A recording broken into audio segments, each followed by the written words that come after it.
Tapatio. I love Tapatio, but I'm a Cholula girl through and through. Cholula's the lighter one, right? It looks lighter or no? The color, isn't it?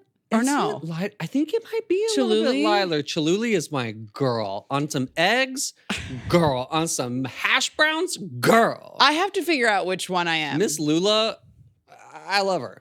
I love her. I love her. Don't even get me started, Miss Cholula. Hello. Hi. Hi, welcome to Script Daddy. Welcome to Script Daddy. I'm your host, Colin. I'm your host, Carlie. And here at Script Daddy, we read scripts, watch the movies, and discuss the differences between script and screen. And today's script, babies.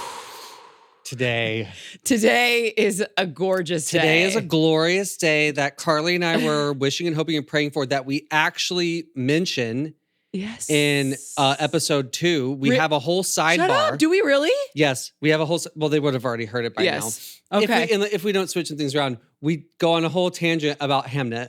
Well, in the Basic Instinct episode, and we're like, Chloe Zhao, release the document. Let us read the script. And she listened. Well, you already saw the title script. But it was a spoiler alert.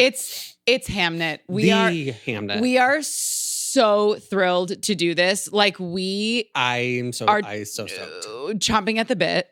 Truly. Because this has also been one of those cool experiences where, like, again, sometimes I hear myself back and I'm like, Carlie, ugh. But like, this is the genre that I show up the most for. This is the genre that love, grief, like this is the shit the reason I write, the reason I go watch things, and the impact it had on you. Girl. But I also want to say, I did think about this. I have not always been able to get into more like historic, like some of the more historical stuff. Like sometimes, I don't know why. Not never. It's just sometimes that's a barrier for me for whatever reason. And also Shakespeare. My sister had so many friends do Shakespeare like growing up, and I would go and watch. Yeah. And I think I was too young to fully connect, and I don't think I fully tried, to be completely honest. Yeah. So those two things made me go like, I had this deeper pull to see this movie, but I did in the back of my head also go like, but it might not hit the same way for you because like sometimes the historical stuff doesn't hit as much, and you haven't really been able to connect to Shakespeare. But oh dear God in heaven, the beauty of this film is that we both left completely enamored and in love. I loved it. I went in totally blind. I didn't know anything. I didn't even read a log line or synopsis, anything about it. And I was like, well, it sounds like Hamlet. Maybe it's a period piece. The opening thing, when I realized it was a period piece, I was like, oh, I'm in. I know. That's what I mean. I fucking love a period piece. And then what's funny is it also was like this weird moment where like, well, not weird, but like back in high school in acting, I did acting in high school. I did act like a drug. I did a little acting. My art class was acting. And one of our teachers sophomore year gave each of us a Shakespeare monologue, and we had to perform it with modern acting. Oh. And mine was the famous To Be or Not to Be monologue. Shut up. Mm-hmm.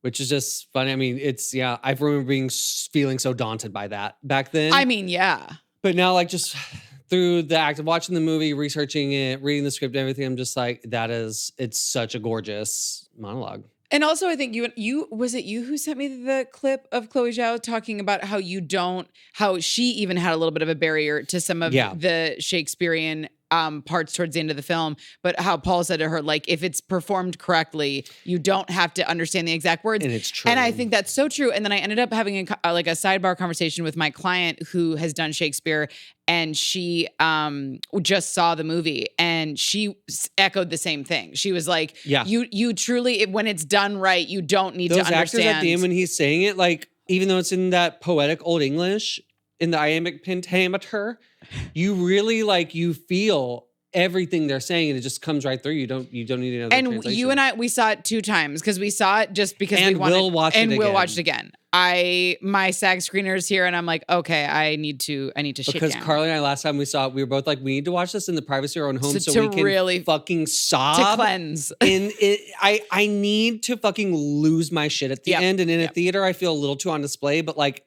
I'm ready for it to rip my heart out and put it back in. And you and I decided this is going to be like a yearly viewing together. It has to be.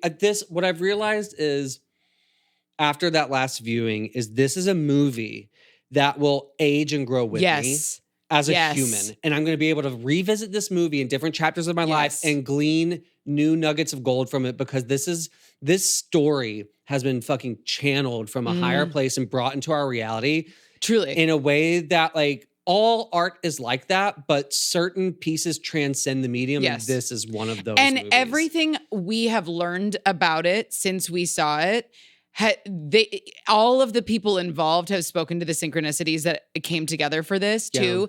That I think that, to me, this whole thing, from the novel to the scripts to the film, is like dream collaborations on high, where all Truly. of these people were meant to work together.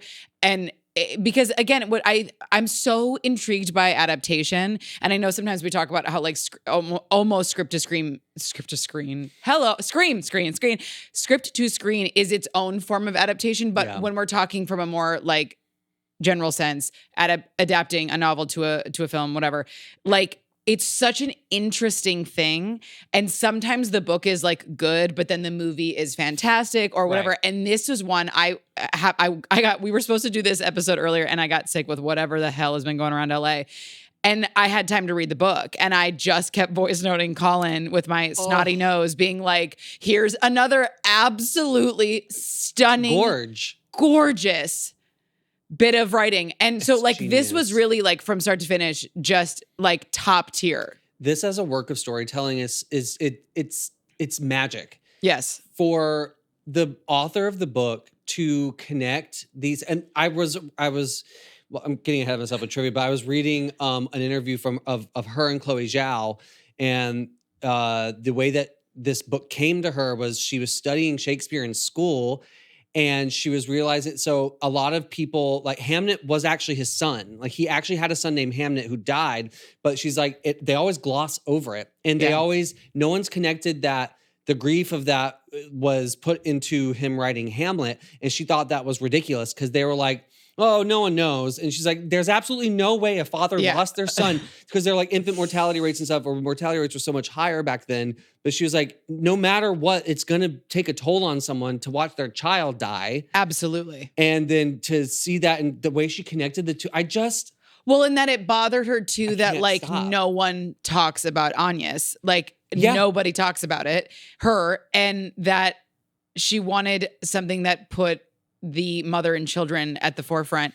And again, like, and how truly shape-shifting and powerful that is. Yeah. And at the end of the book, and in one of the trivia I wrote down, she literally says, like, all I had, like, she did a lot of research, but she's like, she's very honest, and, like, I filled in the absolute gaps, but she did take some inspiration from things that she found in a way that, like, I hate to say this, but only a woman could, where I'm like, this whole thing is women. Like truly dripping with divine feminine, like, from start to finish, that even the symbolism in it, which we'll get into, it's gorgeous. Quick sidebar. We're gonna cut this out. I'm gonna fix the curtain behind Carlie. Is she wonky? Social media clips. She's a wonky. She's a wonky donkey. She's a wonky girl. She's a wonky girl. Thanks. Okay, let's dive get into it. Hamnet 2024. The logline. Okay, so I had to do I Am Deborah, and it's actually not bad. Okay. After losing their son Hamnet to plague, just as to plague. Not off to a strong start. After losing their son Hamnet to plague, Agnes and William Shakespeare grapple with grief in 16th century England. A healer, Agnes, must find strength to care for her surviving children while processing her devastating loss. Yeah. It's one of the better ones that we've read. Debbie woke up for this. She said, okay. Debbie actually she said, this movie's so good. I have to do better. Debbie had to clock in. She had to clock in. The director, the Chloe Zhao. We could spend the entire podcast talking about how divinely tapped in and gifted and gorgeous this woman is. Give it all to me. Her interviews and her philosophy on filmmaking and storytelling, and just her rawness and honesty and vulnerability during the interviews that she's talking about this, and, like, what this meant to her. It's intoxicating. And what she processed through it. Yeah. It's the purpose of art. And the purpose, and it also, again, continues to reiterate why this movie was so impactful, because you had someone leading this, who is that truly human, like fully fucking human, that's why this story hits you in your guts, like in your absolute heart and gut. Oh, she's done a fair amount, but she's mainly known for Nomadland and Eternals, but she also did a movie called The Writer and Songs My Brother Taught Me. And she's co-written almost everything she's directed, which I thought was so fascinating. Obsessed with that. I'm actually kind of surprised that we don't see that like way more. I mean, there is a fair amount of that, but like I was actually kind of like in awe and in a gorgeous way. Yeah. But it also then my next thought was like, of course she does, because she's clearly so involved in everything that she does that, not that you're not if you just direct, but I mean like it just, she has an understanding for the page, which I also think probably that she seems very, very selective with her stuff too. It's like she puts her whole self into it. I need to see Nomadland now. Have you seen it? No, we have to. No, we also just have to do it. I have to see it, and we have to do it. Everything by Chloe Zhao now. Everything. Have to see. This is now a Chloe Zhao podcast. Yeah. So it was adapted by Chloe Zhao and Maggie O'Farrell, which again, oh dear God, what I give it to me. I now having read the novel, the order of this was we saw the movie, then like a month later, the script became available. Yeah. We read the script, we went and saw the movie again, and then I read the book. So kind of all over the place, but I truly think Maggie's involvement in the script, also her bringing her genius and the thing that pulled her to do this, and essential, I would say. Absolutely. Starring Jessie Buckley. I'm ascending script babies. I'm not here. I'm talking from the other side. The woman that you are. Colin is I'm on the ceiling. I'm on the ceiling. Pull me down. Help. I think the first thing out of my mouth after we saw this was just Jessie Buckley. I didn't know how to form any words other than Jessie Buckley. If you're listening to this and all you keep hearing us say is Jessie Buckley, Jessie Buckley, Jessie Buckley, Jessie Buckley, that's because... Don't take a shot every time we say her name, because you'll be dead. Jessie Buckley, Chloe Zhao now. Yes. Yep. Those are our girls, and we will fight to the death for them. You don't want to get... No. You got to go through me. Yeah. Take it to them. Let me put it this way. I've had... any bits of criticism, anything you want to swing that way, you need to go through me. You got to go through us. I'll be the bouncer. You got to go through us. I want you to picture Colin and I with hockey sticks, like heated rivalry style. We're the goalies. We're ready to go. I am actually ready to brawl with some of the takes that I've seen online, but we'll get to that. We will get to that. But yeah, no, Jessie Buckley, I honestly think that like the cells in my body changed from witnessing this performance. I have not felt that way. Like, and we have so many brilliant actors right now, but there was something about, and I also think like when you were talking about the timing, like being a mother and watching her perform this level of love and grief and all that, I literally feel like the cells in my body shifted after we saw it. Because you know how we always say like, pass the ball to so-and-so. Yes. Pass the ball to Rachel. Pass the ball to Sharon Stone and Basic Instinct. Pass everything that's ever. There are actors who are passing the ball. Yes. But then there are actors who are the court that is being played upon. The arena. They are the grass under their feet. They are the air that they are breathing. And that is Jessie Buckley. Yes. And every interview I've seen of her, I'm like, oh, so you're just the most articulate, gorgeous, human person. So like fully, just cannot. Paul Mescal, incredible, brilliant, stunning. Period. Absolutely stunning. That was all they put as starring, which I thought was kind of crappy. How can you leave out the kids? Mainly the little boy who plays Hamnet. Right. So Joe Alwyn is the brother. And then Jacob, I panicked and I didn't look this up. Is it Jacoby Jupe? Yeah. Yeah. Okay. Jacoby Jupe and then his brother, Noah Jupe. And then I had to put Emily Watson because she's Mary. Oh, yeah. You guys, her IMDb, you'll just scroll for an hour. That woman has done so much work and she's fantastic in everything she's in. Yes, she's great. And it was interesting to see the way that these roles were synthesized from the novel. Mary is a very interesting character, and I really did think that she really did bring a lot that was not even able to be on the script page to her performance. I thought she played the nuance of an entire novel quite well. The cinematographer, forgive me if I say this wrong, Luke okay, it's Lucas, but then with a Z. Lucas's Zal. I might be saying that wrong, but oh my God, absolutely stunning, stunning, stunning. Everybody, here's your flowers, everyone. Yeah, But he was a cinematographer for Zone of Interest. Did you see that movie? No, I'm so movie's mad. I somehow that one slipped through. I have to see it. That's a movie that will leave you feeling icky and ooped. Yep, icky. Yes, I was told that. I think that you know the concept. Right? Yeah, I think that's why intense. I maybe didn't rush to see it, but I do need to see it. It's very. I do need to see it. Yeah. Cold War, and he did I'm Thinking of Ending Things, which is also with Jesse Buckley. And Ida. Those were his main ones that he's known for. But I was like, oh my God, how cool is that? The budget was $35 million. Period. The gross was $17.6 million domestically, and then this was like multiple things said between 13 and 25 million internationally. Okay. But like by all accounts, it was saying it was quite successful. I wonder what the take is now that it's like won the Golden Globe and stuff. And is right. So I don't know if that was like old or what, but then it was interesting because I also just think we're in such a strange time with like movie going because everything that I was looking up was saying how that's considered quite successful for right now. Yeah, these you know what I mean? Because a lot of the stuff that you and I or that we've done are older, and so sometimes the numbers can also like throw you off a little bit. Yeah. The Triv. I know you have you watched a lot of interviews and stuff like that too. Yeah, it's been a week since I watched and read, so some of it's some of it's just like integrated now. Though I think it's just going to come up through conversation. But I think we already said this, but Hamnet and the thespian portraying Hamnet are played by real life brothers. I love Jacoby and Noah Jupe. This helps sells Anya's spellbound reaction to seeing the performance as though she's encountering her son as he might have been if he had lived to adulthood.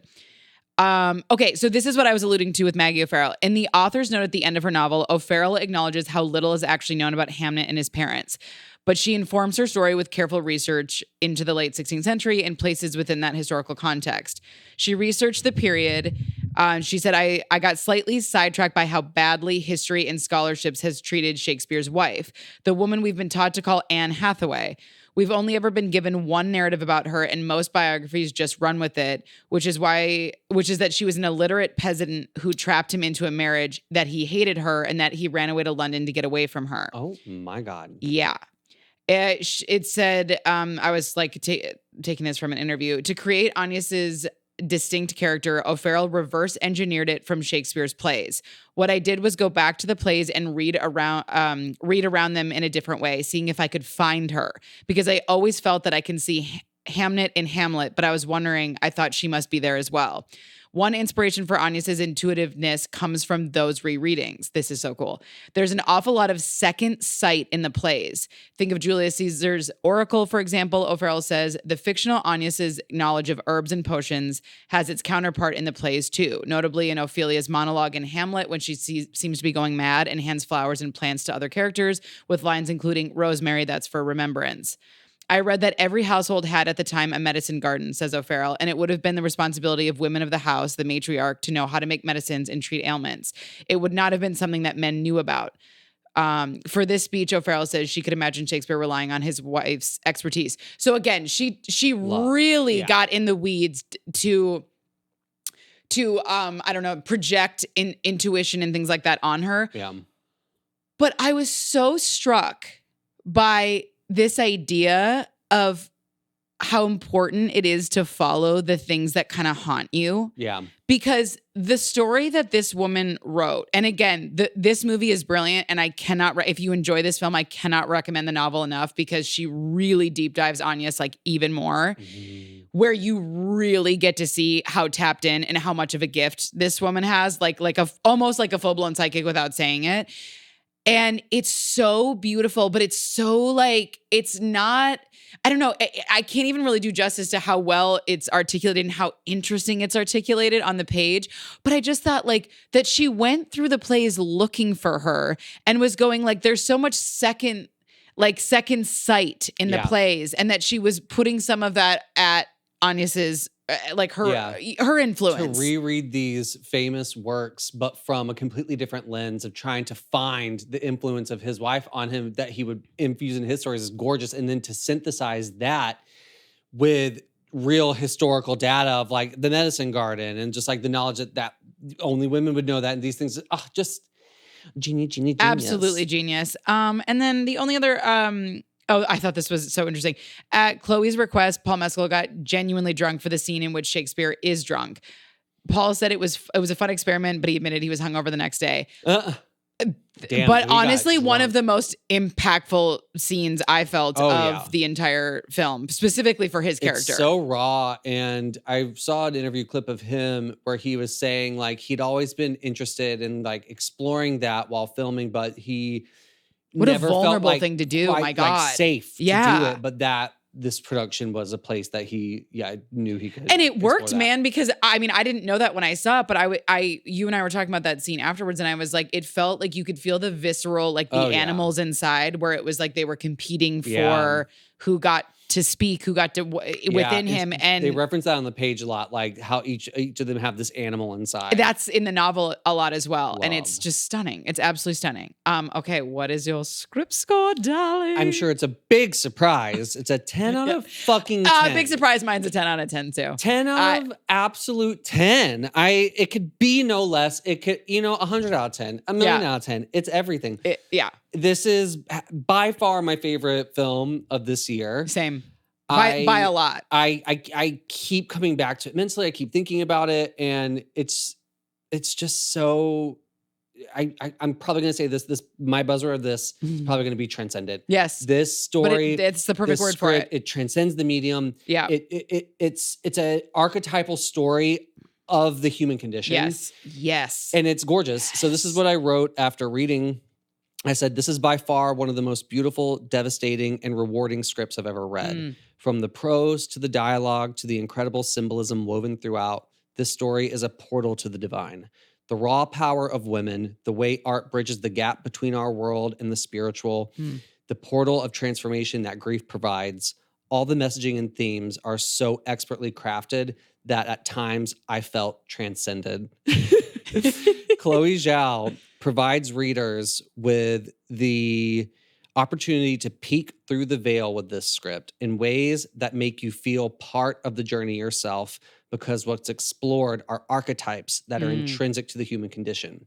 This has to be one of the top 5 best screenplays I've ever read. Yeah. Read it immediately. I agree. 100%. I literally, the first thing I wrote down was this will be a script that I return to, and a film and novel that I'll return to, because to me, like you said, take like writer, artist, creative completely out of it.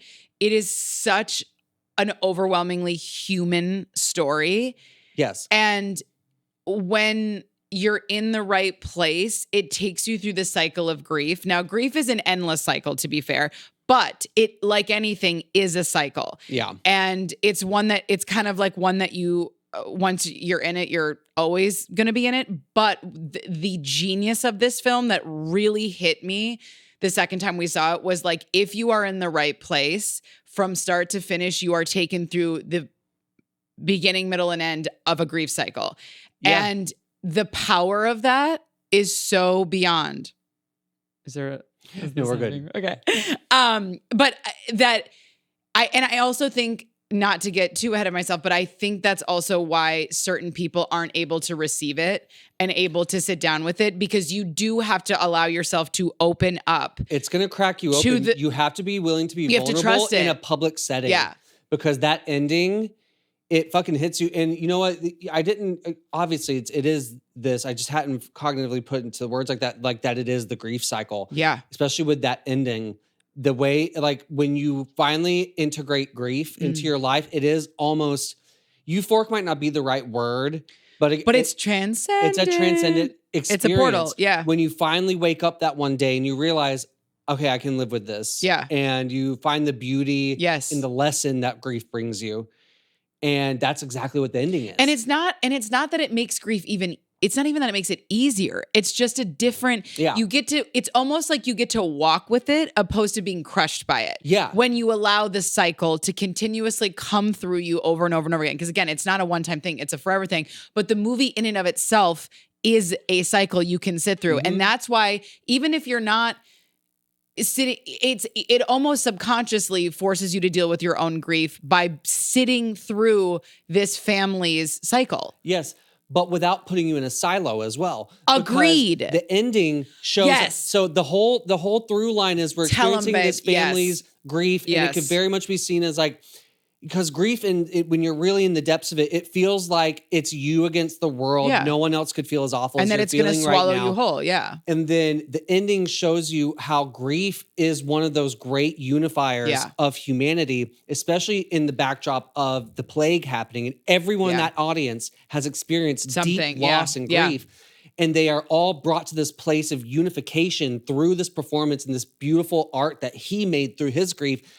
And it's just, it's one of those things that the great unifier, like death and love and, all the archetypes of being a human. I think that's something that bothered you and I about people who are I've never heard a more ridiculous, stupid thing than to say that this movie is emotionally manipulative. I can't think of a more so reductive. I can't think and of it's a also more lazy. It's lazy. It's a ridiculous. Lazy take. But part of it too is why it's so frustrating is when you really fully let yourself crack open and you trust the film to bring you to the end. There is something so healing, and when Anya smiles and kind of laughs, because it lands. And she's seeing her son, and she's like giving him permission, like go through, because his spirit's been waiting there for her. Because she lets go, and when she lets go, she can she can feel the healing. She can feel it starting. It stops feeling like betrayal, and she starts to understand it differently. That to me is why I love this film so much, because if they would have just left you in the depths of hell and the movie ended and there was, because this is no fantasy ending. We're not pretending everything's okay. Yeah. No, we're showing when you allow the cycle, you can start to see the seedlings of truth and love and all these other things that grief does also have. And so it was frustrating to me when I would see people obsessed with like the ending in a way that they made it sound like it was only heartbreaking. And I'm like, but it's not only heartbreaking. And like he is only selfish for needing to retreat to his art to deal with his grief, and how it's just like it. Well, you and I saw a video where the girl was saying that they were trying to justify, and trying to justify his leaving. And to me, I can't think of a more reductive argument, because even more, first off, never felt that. And I don't think that's even remotely what's going on, but it's certainly not in the book. They do not in any way justify his leaving. Superimposition of someone's assumptions. Pre-assume 100%. Because I remember like having that in the back of my head when I was reading the book. I'm like, oh no, like again, source material. They don't in any way glamorize his leaving at all. Also, if that's what you're taking away from the story, totally fine. Everyone has their own filter that they're seeing things through. But then instead of just using that as a way to say that this film is morally bankrupt or whatever you want to say about it, how about you see maybe why an artist like Chloe Zhao would integrate that into the narrative to show that grief is sometimes a selfish process. And it is going to blind you to the bridges that we have. And that's why he has to use art to become the bridge for them all. And it's this, that I always keep going back to the ending because it's such a catharsis. And it's like this, her smile looking at Hamnet before he walks into the void onto his next journey. It's almost this acceptance of her realizing while she would never, ever want her son to die, she can now see the level of consciousness that has been attained through that. Yes. And that there's a certain experiential consciousness that you can't get any other way, because grief is a fucking portal. Yeah. Like we've both lost major players in our life and had to walk through that. Yeah. And I think we're not saying that without the experience of having lived it. Deep pain. And one thing that we were taught that you said that I think about now was that you think sometimes a lot that take that people are having that we're calling reductive, and I will stand by, and it might be reductive of us to be calling that reductive, whatever, but that it does kind of smack of someone who possibly hasn't experienced the level of depth required to fully understand that, which is totally fine because everyone will experience it at some point. Death and grief is a part of life. But yeah, it's And like that being said, obviously, I think I would like to say this goes without saying, but it's like, I also think that depending on where you're at, and if you are a person who's lost a child and you're not ready to see a film like this, then that's a whole other thing. Of course. Whole other thing. But Of those course. aren't the people saying that about this film. It's That's the whole people point. wanting to come from this morally egotistical framework of Yeah. like, which I have done that with certain films. But I also will check myself when I know I'm doing that, and I will qualify this statement being like, I know I'm being this way, like kind of like how I was with Star is Born. Like I know that I have a bias to that story, but like I also try and check that within myself. And sometimes it feels like these people don't try and check themselves; they're just trying to be like, yeah, this is why I'm smart. Hot taking, 100%. I'm gonna just skim over what I wrote because we pretty much talked about it, but I just said this is a script I will return to. With every read and watch, I am more endeared and enamored with the artistry that went into every aspect of the story and the bravery required by all to dive into love and grief so fully with the courage to connect it to one of the most, if not the most known writer of all time. The script is beautiful. I found myself just as emotional reading it as watching the film. It indulges a fair amount in action, often giving you insight into the characters' internal feelings in a way that could be seen as overused or unearned if you look at it by principle alone. But I found that for this story and this script, the adaptation of it all, having some of those clues to their internal experiences helps the reader follow along while also informing performance, which is why it works and it's effective. Any internal rumblings shared were almost always performance cues, which is why it became a strength of the script and not an unearned downfall. Yes, girl. Another thing I saw in an interview with Chloe Zhao is that she was saying, actually, this was a clip from an interview that I saw on TikTok. So I didn't see the full message of this or like the full context of it, whatever. But she was saying how she is lucky in a way that she's only ever written scripts that she knows are going to be filmed. And so I think that's huge. Also a beauty of that, being able to, knowing that this is going to be filmed, that you're going to put, we were just discussing this when we were writing a short film that like, because we know we're going to film it and we could have a moment in there where it's like, we're quote unquote breaking rules. Yeah. Well, not quote unquote, we are breaking traditional rules. Yeah.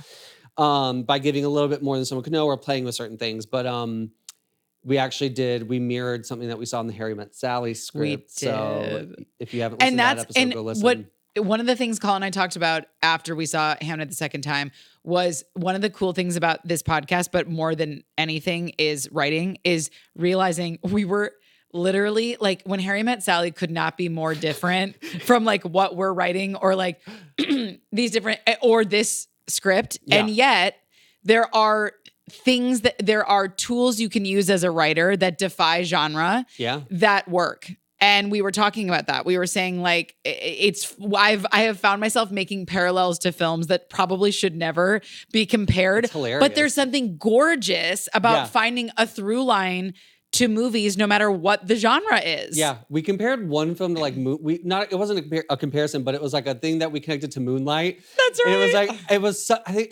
don't remember what it was, but we were like laughing. We were like laughing about it because like that's wild. We're the only people on planet Earth to do that. So, what was your movie score, Colin? I'll give you 3 guesses. The first 2 don't count. 10 out of 10. 10 out of 10. 10 out of fucking 10. Like with my whole chest.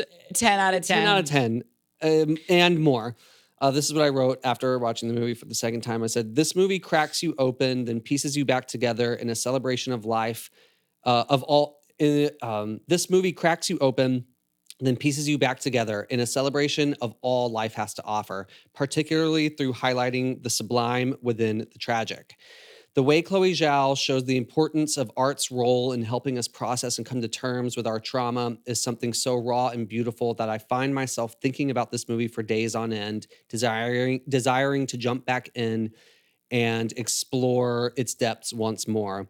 There are actually many more differences between script and screen than I initially thought, and nearly every single one of them serves to streamline the narrative and hone its impact.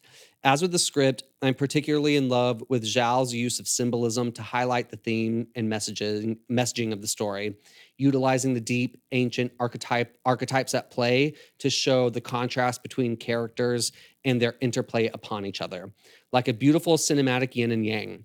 If you've not had the chance to witness this masterpiece, you simply must run to the theater at your earliest convenience. Pretty much. I'm realizing what I wrote is pretty much everything we just said, so I'm going to like skim over it. But yeah, I just said what a deeply deeply human film. I think the power of it is that it's a journey you go on. And if you can stick with it and trust it, it will show you that while grief can take so much, it can also give just as much. By watching a fictional story and seeing characters navigate such profound loss and still surviving it without ever needing to glamorize it or lessen it, it's an act of healing to experience. It's a reminder that to feel grief fully can get you closer to love and divinity than when you avoid it. The film creates a safe space to explore grief, which I think is often our most suppressed emotion because of how threatening it can feel when it rises in our bodies. The fear of it overtaking us, the anticipation of destruction it can create, can prevent us from even letting go and surrendering to it. This film takes you through the depth of it. It's never sugarcoating or justifying. But it's gracious enough to bring you to the end where it shows you how much of a cycle of grief really is when it's allowed to be felt. There is no happy ending or fantasy, but more realistically, it's two people who had lost each other in the midst of losing their son, and it offers a bridge between them, a shared and new understanding of you are not alone in this. Even though they both experienced the grief very differently, knowing you are not alone, knowing that that the love was not for nothing, it's not forgotten, can be the life raft we need to begin to heal and better walk with our grief. I'm so grateful this story chose to provide that. If it hadn't, I would better understand the cheap attempts at calling this film emotionally manipulative, but it couldn't be further from that. It walks you through the full process, and as messy as it is, it leaves you with a glimmer of hope that not all is lost. Like, hello. Yeah. Because you know what? Okay, you know Thank what? you for my TED Talk. Bye. The take of it being emotionally manipulative is frustrating. The most frustrating to me because so many people are trying to use that take to frame this as a like misogynistic movie in a certain way where it's like it literally couldn't be further from the truth. It's honestly a love letter to the divine feminine. Yeah, girl. But they ain't ready for that. Let's get into some page notes. Page 1, honey. Same. Go. The air in the room is thin. The Latin tutor is agitated, trapped, hungry. He's a man of letters. But beneath the restraint is a storm of animalistic urges. This is Will. Get the hell out of here. Excuse me. Stunning. I love that. Absolutely stunning. That was also mine. I also included the little paragraph before it. It says, the Latin tutor leans against a window in a dim room with heavy ceilings. A cut is above his eyebrow. His knuckles are white, pressing against the metal frame of the window. His nails are stained black with ink. Behind him, 3 farm boys are reciting a Latin phrase over and over. And then it goes in that gorgeous, the air in the room is thin, like, love. But also just, the Latin tutor is agitated, trapped, hungry. He's a man of letters. Obsessed. Beneath the restraint is a storm of animalistic urges. This is Will. Hello. Hello, Hi. Gorgeous. Hello. Hello. We're tapping into our Sarah Jessica Parker. Hello, lover. Yes, Gord. Yes, God. I love, there's also something that when she first places her fingers on her hand on the meat between his thumb and finger, thumb and finger. Yep. And he's like, what did you see? And she's like, I see landscapes, worlds unexplored or whatever. She says it more eloquently. But that really stuck with me. And like, as I've been like living my life and driving around since watching the movie and reading the script, it's really been making me think about being a writer and being a creative and how often, like, I was driving like probably a week ago and like I had this huge fucking smile on my face and like I was almost like being brought to the point of tears because like creativity and art is like how you and I really like we move through this world with it. Everyone does, whether they realize it or not. Yeah. But artists are so tapped into that experience and way of living that like I was thinking about that line and I was like, that truly is what writing feels like to me. I love when I'm in the flow on the page. And like, I particularly love the development process the most out of storytelling because it is the time when I'm playing in the world in my mind and how creativity gets to take me to different places. And it's like, I get to like observe like cause I was writing last week. I was writing a whole lot last week.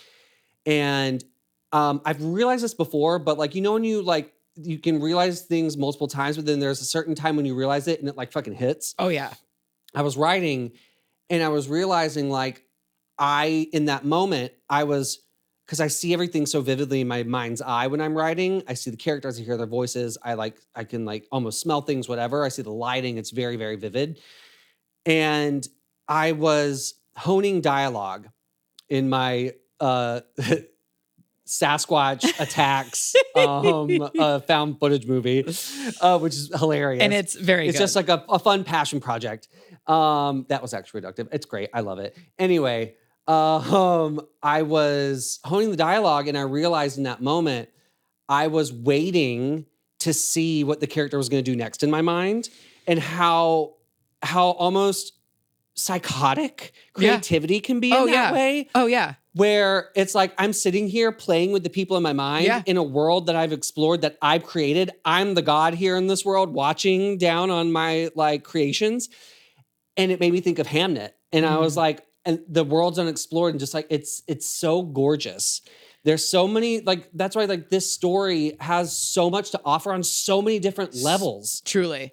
It's stunning. It really It's well. so And what's wild. one thing that's really interesting about what you're saying is that I know exactly what you mean. For me, I typically get that like euphoria, like whatever thing when I'm in dialogue. It's like, cause I feel like I get to like, I feel like that's when I like come alive is inner dynamics between people and how they're expressed and what's held back, what's said, what's not said. That's when I get like, that's what I'm levitating. But what I think is so interesting about there's also just something so visceral about like, I love hands. I'm a hand person. I wish everyone that you loved, you held hands with all the time, because I just think hands are so... It's a deeply human thing. They're so deeply It's human. one of the things that really sets us apart from other creations. Yeah, and I our think world. that holding hands is so deeply intimate and shouldn't only just be reserved for like you and your partner. I just think that like the touching of hands is so significant. Like when you think about at a funeral, like how someone just squeezing your hand, like what that does, it's like a massage to your heart, you know? But so there's something visceral enough with that visual. There's something so gorgeous about that visual. And there's also something so strange about it when you see it in the film, when she grabs it. And in the book, it's very intimate. Yeah, it's very intimate. And in the book, she talks about how she is never touched because her mom dies early enough that like as she gets older, she never experiences touch, and she craves touch so much. Yes. I know, and so she finds that first just holding that is like it like does something for her because it's touch, but then she realizes when she does it, she learns all these things about people. And what there is that not in and of itself the writer's journey, that you're like the intertwinement of that. What you're saying is like she is experiencing worlds of other people through the touch of a hand. Yes. And it's really explored in the book even more. And at one point, Will, when he towards the end, when he comes back and brings all these gifts before Hamnet has died after that.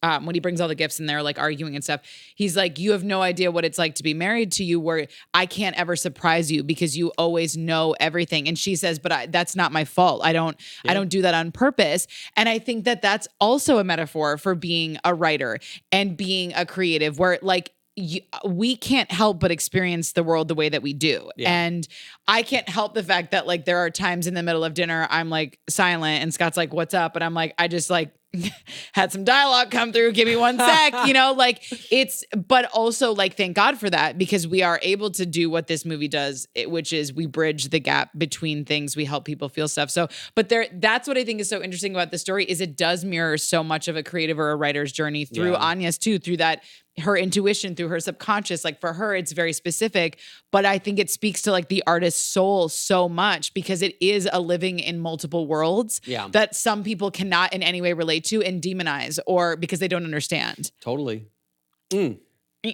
Poignant. Poignant. My next is, I think it's bottom of a one, top of two. It's Anya's character description. Go. Do you have that too? Yeah. Gorge. I said, I love how her entire entrance frames her as a character. I love how her entire entrance frames her as a creature beyond this world, a true mystic, a child of nature, in tune with the rhythms of the earth. It says, in the heart of the forest is an ancient tree. A young woman is asleep, nesting amongst its massive roots. Her hair is long and dirty, her cheeks sunburnt. She wears a worn dress in dark red, like a fresh organ. This is Anya's. She stirs in her sleep. curls up even smaller, as if trying to disappear into earth. So restless, troubled, we wonder what she is dreaming. A change in the air wakes her up. She looks to the sky. A change in the air wakes her up. I want to be honest for a day. Yes. Well, and that's what Chloe says in every interview I saw. She said part of what attracted her to doing this was because she said, I'm such a heady person and I wanted to become more like her. Yeah, she's so of the earth. And I'm like, we all want to be. So and we, archetype of like the woman, like she is nature. And like how another thing I saw that I loved that Chloe Zhao said was like the ways in which, because like, the thing that was so stunning, which I said in my script thing, because I love symbolism, I love mysticism, I love the occult. So I'm always dialed in on symbolism when I see it in scripts, and I love to interweave it into my own stories.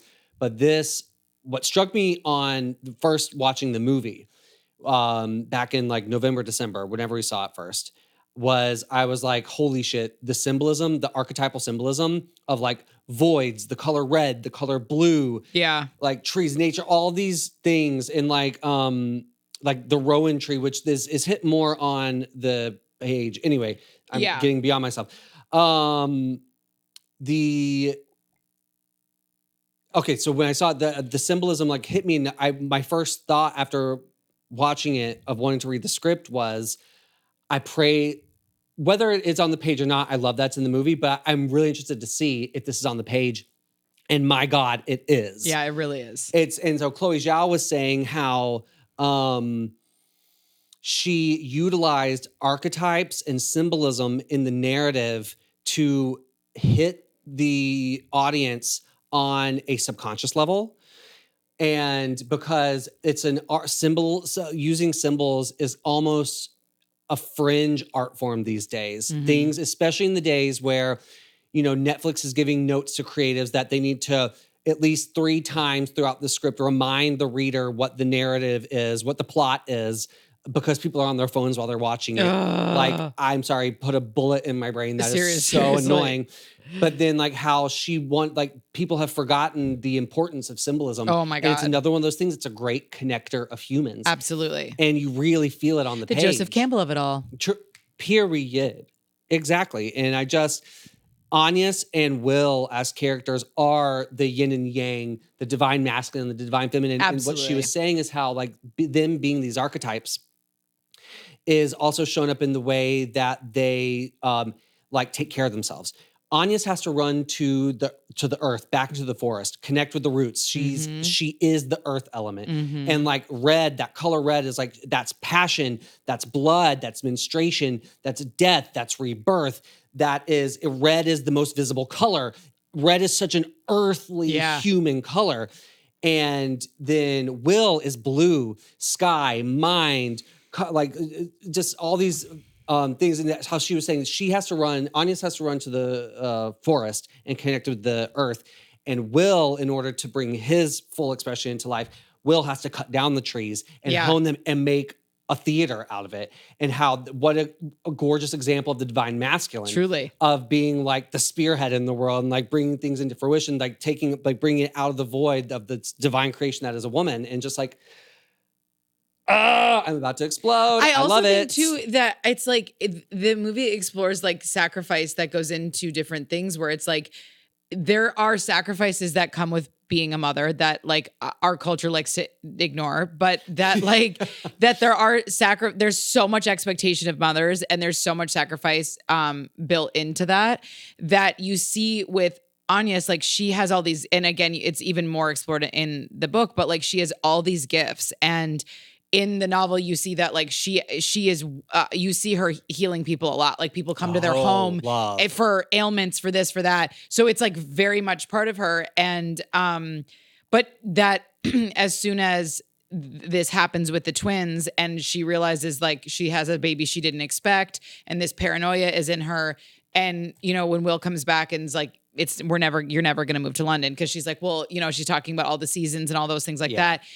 She's sacrificing even maybe any part of her that would have wanted to go because it's in the script, it's in the movie and it's in the film, in the novel.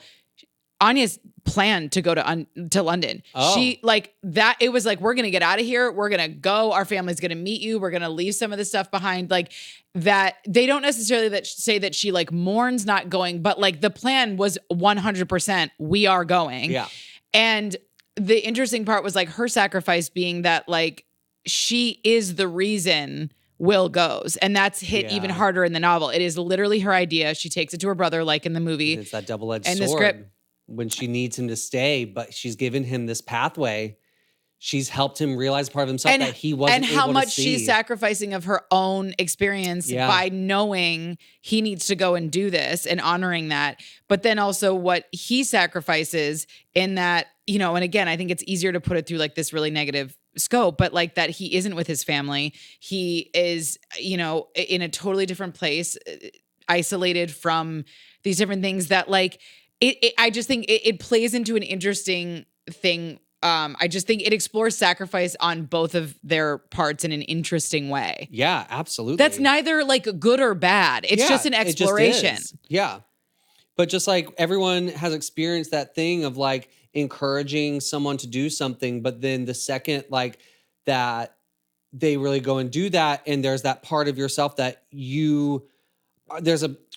this is going to sound a little rote, but like you encourage someone to follow a path. They do that. It works out for them. And then there's a part of them now that's devoted to that used to be devoted to you. Yeah. And there is almost this like sense of jealousy and loss, a tiny form of not grief, but like mourning. Yeah. With it. And like these parts of the ego that come through, like his ego is being, you know, satisfied in that way, but then her ego is getting a little, you know, bruised by him acting on that. But then that cognitive dissonance of knowing like, well, I know he would be crushed had I not help him realize that, because he's not going to realize it himself. He's just going to, you know, continue drinking and rot. Oh, Agnes, I love you, girl. My next is on 9. Do you have one before? This is so small, but it was just page 2. I just said this is absolutely stunning. The Latin words roll on and on, scraping at the walls. Oh, I love it, because you know what? That is scraping a gorgeous, at the walls, visceral kind of way to show how that's grating at his soul. Him having to go and teach these farm boys Latin. It's just such a banal thing for him to do when he is William Shakespeare. Yep. And him having to do this repetitive... Scraping at the walls. Yeah. As they say in Vedic philosophy, the ever-repeating unknown, that becomes fucking torture after a bit. Scraping at the walls. Love that. I have a lot of like quick ones, like page 3. I put, Will hurries through animals and puddles. He sees Agnes. He doesn't know how he got here from the dark study, except he has to go towards this girl in red like an arrow heading towards its mark. And there we go. We go. The arrow, another symbolism of divine masculine. I am obsessed. Yep. Go ahead. My next one's page 11. Page 9, I said, I love how she indicates the energetic and emotional state of a home through location descriptions. The way she describes Will's family home gives a no-nonsense feel, utilitarian, strict, pious, but also with an air of inherent danger. This is how it's described.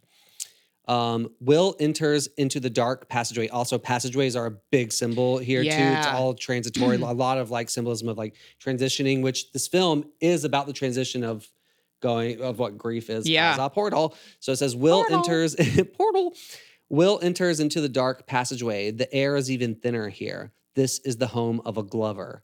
Leather, oil, sharp tools and machinery. The murmurs of a prayer. Will is different now, as if the house has turned him into another creature. He drags his feet towards the dining room. He waits for the prayer to end and enters. Hello. Hello, God. Gorgeous. Leather, oil, sharp tools, and machinery, the murmurs of a prayer. Hello. It's location description as atmosphere. Yeah. Like it's physical description, but it gives you I remember reading that and like, oh, granted, we had seen the movie before that, but like, I will say when I first saw the movie, I didn't pick up that he was a Glover at first, seeing those images. But like reading it, I was like, oh, that's gorgeous on the page. Because we, having come from what he experiences with her and the barn and everything, and just like how that's such a wild, free, like it's Obsessed. I also think like yet another reason to read this script as from a writer's perspective is the tone of the script is identical to the tone of the film. Yes. And that is not always the case. And you and I talked about that where we were like, it's actually almost like insane how tonally the same it is. Yeah. And I'm certain that has a lot to do with Maggie and Chloe co-writing it together because, sure. you know, but still it's remarkable how even with changes. That tone is it the set? I'm guessing it's a similar tone in the absolutely. book. Yeah. Other than just like a novel gets to take you further in different directions, but absolutely it's the exact same tone. It's really I love it. So cool. The fact that it could go through that many iterations and the tone could stay the same despite what changes, like Joan in the novel is awful. Her stepmother. Yeah. Okay. Yeah. She is awful. Oh, like God. awful. Because they awful. allude to it. They allude. You see the differences between Agnes's birth mother and then what the house is with her stepmother and how everything's so organized and clean and perfect. And it's almost like a rebuking of the natural world that her mother, it was like herbs everywhere. Yeah. And they're making tinctures and stuff like that and poultices. But then when we cut to the future or the present, where it's her with her stepmother, everything's pristine, crystal clean, wiped down and everything.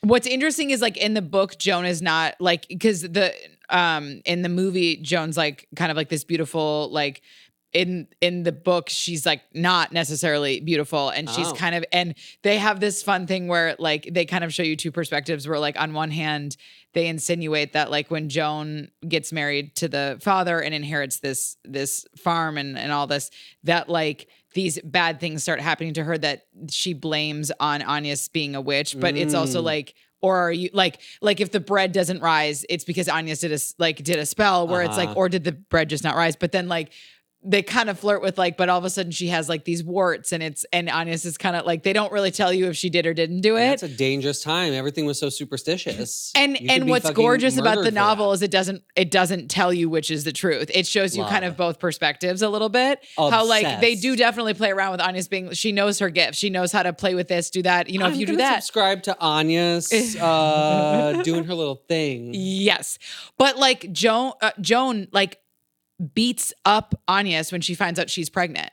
Like she like gives her a black, like they like get into a physical alter. Like she's not a good person. Like she's a miserable person and is so awful to her in comparison to her own like birthed children. Yeah. And again, I thought for the sake of the film, they synthesized that perfectly. You didn't need to see all of that. You did. Just like the abuse with the father is, at least for the first half of the book, is like, he is so awful. He is so abusive and like so destructive to Will's well-being that you kind of understand even more why Agnes is like, he's never going to thrive here if he's near his father.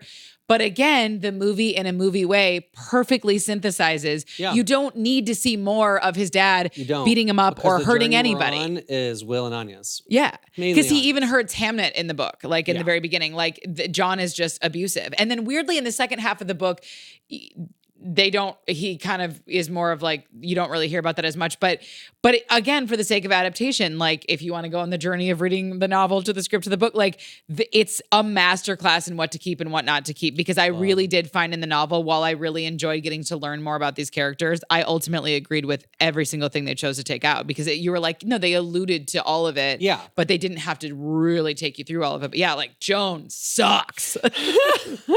But for instance, okay, like page 11, this is how the family deals with violence, carrying on as if it didn't happen. Ooh. That speaks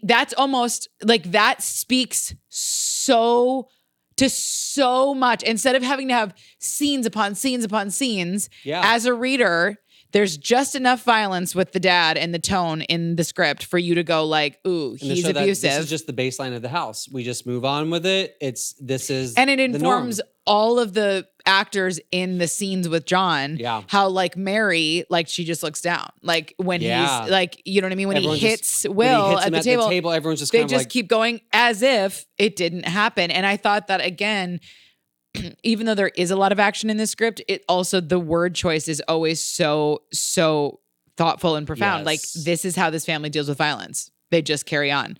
That shows you how normal it is. Yep. That shows you that they don't deal with deeper shit. Like, you know what I mean? Like, I just Nom nom nom nom nom nom nom. Nom nom. My next is on page 12. I said, this is a bold swing for location description, which I wouldn't necessarily advise a newer writer to put into their script, but coming from a master of the craft, this is beyond gorgeous detail. It says, interior Henley House night. Yes, read it, baby. I have it so. When the humans in the house go to sleep, the other beings wake up. We don't see them, but we can feel them. The residue in the air next to the fireplace carries secrets burned away long ago. The sharp tools in the workshop whisper to each other. The layers of strain on the wall tells tales of repeated bursts of violence. Have you ever in your life? It's Dear God. I literally wrote that exact part and I was like shooketh. Like it's absolutely stunning. It's like you're reading like a fairy tale. Yeah. Like but it's it gorgeous. works. It works. But yes. it works because again, I think the big debate that always comes in with screenwriting is like that whole like what is earned, what is not, what do you need to know, what do you not need to know? And what I think this script does quite well, but on an expert level. So again, I like walk before you run. Don't attempt this right away. Is that the tone and the feel of this movie is as important as the dialogue. Yes. That actually speaking to the other beings waking up and you don't see them, but you can feel them. If you have seen this movie, I think you'll know why this is important. There are multiple shots of the house, of the forest, of these different things that are giving you the feeling of what these words are also provoking when you read it. Spiritual experience. And like literally talking about like these forces unseen. It's gorgeous. And this could be done in a different script and I could find it the most cheesy thing on the nose, whatever. But in this, it feels necessary. It helps. It helps transcend the medium of storytelling. Hello. It really does. I'm obsessed. I'm obsessed. It's one of those things that we talked about this in a different episode, I think last season, where it's one of those things that when a writer is such a master of their craft, that it takes, there's screenwriting that's pretty and interesting and entertaining words on a page, but then there's writing that is art. Yeah. And this is and provokes all your senses. Yes. All of it. Yes. Requires you to come along in a 5 sense, in all the sense, you know? Absolutely. I don't have another till page 24. I have 29 through 31 as my next. Okay, so this is interesting. On page 24, I wrote, this is something I would think I would want to write, but would probably talk myself out of, and seeing it sit on the page so easily and so bold was refreshing. And another reminder for myself, there's always an edge to work, to our work that we can find and work past. So this is something I've talked about before, like with clients, and I've talked about it in videos before, like the importance of writing past your edge. That is something that I've really done a lot of in the last year, and it's totally changed the way I experience writing on the page. Your edge, meaning the thing you want to write, but you're like, I can't because da-da-da. Yeah. And it could be anything. But the gorgeousness of doing that is when you start to write the thing you're afraid to write, you start to see how it's A, not that scary, and B, not that big of a deal. And the best part is that you normalize constantly pushing past whatever barrier you have, and it gets easier. I've realized now I had a wall that I was afraid to move past, and now that I've done it, now whenever I find an edge, I can just kick it over. Whereas before I would maybe back and forth it in my brain, I don't know, I can't a lot longer. Now it's it's becoming normal. It's like a muscle. It's like a fucking muscle in the gym. It's becoming way more normal for me to see a thing and confront it and go I'm kind of afraid to write that. Oh, I'm going to write that. Love. And I think it's really cool because you can do that with your own work, but you can also do that with other people's work. For instance, what I'm about to read, I read this and I went, oh, that's an edge for me, because I felt a little blushy when I read it. And then I was like, but I love it. And it's so bold and it sits here gorgeously. And it made me go oh, okay, that's an edge for you. Boop, let's work past it. Exterior forest day, the erotic pause of the forest in summer. Nature is sexual and orgasmic. It's continuously having sex with everything around it to create new life. Obsessed. It's so fantastic. And I realized, oh, that would be an edge for me. That's a thing I would want to write, and I would stop myself from doing it because I would be in my head about how that would be perceived. Or if the wrong person read it and felt that was cheap, or write it. Write it And so, get it. It's but that's the delicious. gorgeousness, I think, of reading screenplays is going like, it's important to write past your own edge, but also you can find your edge in other people's work. Yeah. And Totally. I think a different version of me would have actually found a way to think less of that because it made me feel a little certain way. Yeah. But now, because I'm in the practice of registering when I hit an edge, I went, oh, then that's something I need to look at. Yeah.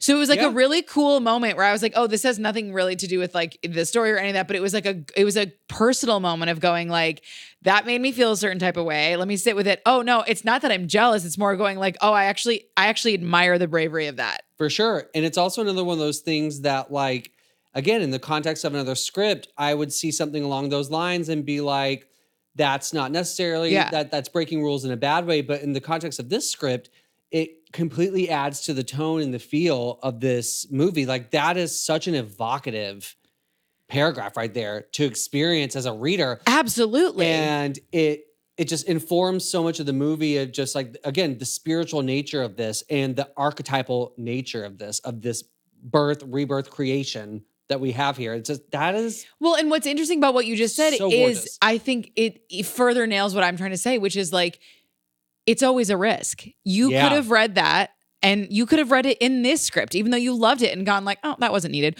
Or you could have read it, someone could have written something similar in a different script and you might have thought that's not necessary. And I had to confront myself and go, you either trust yourself or you don't. Yeah. And the whole point of what we're doing is that you are going to risk people reading your work and going, and by the way, what a stupid thing to say. I'm sure there are people who have read this and thought that, because they might hear it right now and go, that's not that great. Yep. But that is the gorgeous gift and invitation of pushing past your limits and your edges. If this is what you're doing and you're trying to get better, you cannot get better if you're not confronting the part of you that maybe prejudges something because you actually wish you could be writing like that. Yeah. But you're afraid to be perceived in the way that you were afraid you read it the first time. You know, it's so layered, but it was just like a really interesting moment to sit with where I was like, oh, it is interesting. I had this weird, like visceral, like, oh, I don't know how I feel about that. And I'm like, yes, I do know how I feel about that. I think that's a really brave and gorgeous thing to write in the midst of the story because it makes sense. Absolutely. But what if it was perceived that way? And I'm like, and who gives a fuck? Yeah, totally. It's fun because I used to write more flowery on the page, but then I pulled a lot of that back and became more technical because I was like, oh, that's too much, like too much of too much. And like, you know, making it more of like and the importance of having a document to shoot from. Yes. But then recently since we've been doing Script Daddy, I've been leaning more into my poetic side on the page, and it feels delicious, and finding the synthesis and the balance of a technical draft of something that you're going to write from. The yin and yang, dare I say. Exactly. Along with the artistic, you know, my proclivity to be a bit more floral and embellished on the page. And risk that someone might read that and go, okay, that's about, but you're like, but again, that's the craft of it all. And that's the gorgeousness of all of it. And also too, I think that you and I, one of the things that I love about this podcast is I think we both felt permission to allow ourselves to honor the synthesis of our own voice mixed with the technicality of it, because so many of our favorite scripts do that. It's both. We have very rarely fucking raved about a script that is solely technical. No, yeah. I don't think we have. Honestly. And then there's the films like the Being John Malkovich's that are too much on the other side of the spectrum. Absolutely. Where it's like a little bit more technicality we would have brought. It's mainly towards the end of it. Mm-hmm. That script is delicious in a lot of ways, but like the ending is a mess. Period. Anyway, I digress. That was a tangent, but I just thought it was really interesting. I'm obsessed with that, and that is actually gorgeous, gorgeous information for writers to write. It's like good homework. Like you can find your edge in other people's work, and you should. Yes, I think that should be a social clip. My next is on page 29 through 31. What do I have here? Okay, let's see. I said page 25. This is what I wrote down this. Richard is fixing a tool by the fire, watching his wife and children, a happy man. Rowan carefully applies the paste into I always say Bartholomew. Bartholomew. You know, as a child, I was obsessed with the name Bartholomew. And I always wanted to have a dog that I named Bartholomew. But then my dad was like, oh yeah, and his nickname would be Bart. And I was like, absolutely not. I've always loved the name Bartholomew. Well, you want to say it for me? Go to page 25. No, so it's Rowan says, there, Bartholomew, it will heal. And he says, well, I have a scar. And she says, you may, but that's no bad thing. He says, why? She says, well, when a tree is hurt, it first has to stop the bleeding fast, keep little creatures from getting in. She blows air onto his hand. It tickles him. He says the second part of healing, or she says the second part of healing takes longer, sometimes years and years. It grows a beautiful scar over the wound for protection, and soon the scar becomes part of the tree and of its story. Anya says, why does it take so long? Her mother says, because if it covers over too fast, it won't heal properly. And I said, I love the way they, okay, so in the script and then also in the film, like they have this scene and then the next scene we're with Anya sitting, recalling, like we're meant to know that she's recalling this memory. Yeah. And then she has this moment where she realizes she's pregnant. And I just loved that they used like Anya's daydreaming and remembering her mother's words about when because her mother's pregnant while that's happening during that scene. She's whatever. And that she's telling her to pay attention to her dreams, that they're always going to guide her. That's like where the rest of the scene goes. And I thought it was so gorgeous that they then cut to Agnes and it's like her mother's not there. But it shows the interconnectedness of all of this, that even though her mother has passed, she is still speaking to her through memory, through dreams, and how her mother talks about like a knowing, and that we see in Agnes's face without her even having to say it. Yeah. She knows. And also the symbolism of scars and their importance of like what she was saying, it becomes a part of you and it can't heal too fast.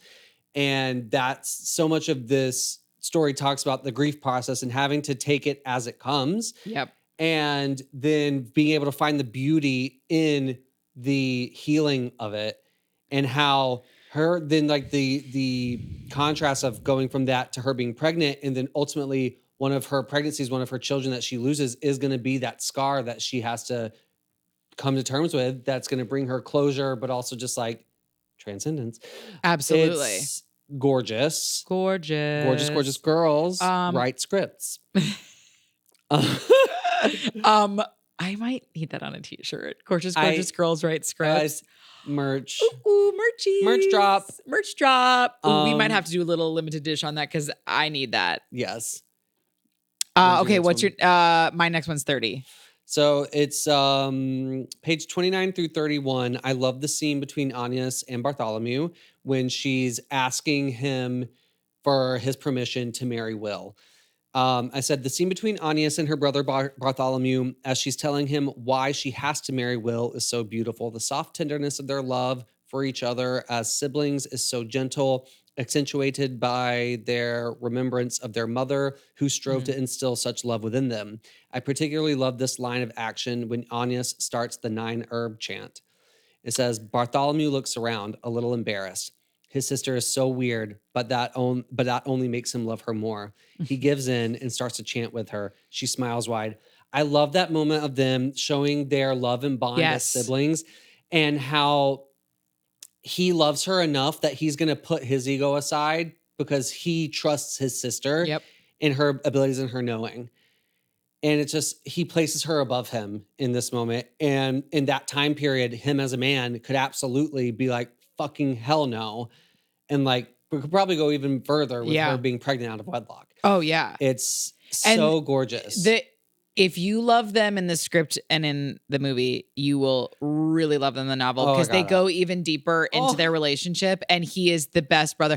It's also funny because they always talk about how huge he is in the novel. And I thought it was so funny. I'm like, well, Joe Alwyn is not huge, but they always are saying he's bigger than everyone. Like his stature is bigger than everybody, but he is so dedicated to his sister, but in such a realistic way, because it's never like with these it's not always like these big proclamations of anything. It's just like whenever she asks something of him, he does it. Yeah. But they also counsel with each other so much, which I think is also really cool, that at that time when you talk about Maggie O'Farrell and saying like she was like the peasant wife and the hated, but like in this world, in this book, in this story, he treats her as an equal all the time. I love it because, and then also like in that scene, how we show again the mother's legacy upon them of this 9-herb chant, and how that you can almost see how they coped with their stepmother and like these changing circumstances after their mother died as kids, like they always had that connection. They always had the knowledge that she instilled in them. Yeah. And it's, I love it so much. It's so good. I I like scream. need you to read this book like literally right now. I have the audiobook waiting you're gonna in my scream. Audible right now. You're gonna scream. Once I'm done with the anatomy of genre, I will be listening to Hamnet. Yes, God. My next is on 33. What's yours? Actually, mine's 33 too. I put 30, but I didn't mean that. Anya's birthing scene. Go. What do you think you want to read it? You go. My note is in all caps, Anya's birthing scene! Exclamation, exclamation, exclamation. It says, Anya lowers herself to the ground. She's, okay, so if you haven't seen the movie, Anya is going to give birth and she knows it and she goes to the woods. Yeah. She goes to this ancient tree that we're always going back to. And she's like holding onto the roots about to giving birth there, which I just love.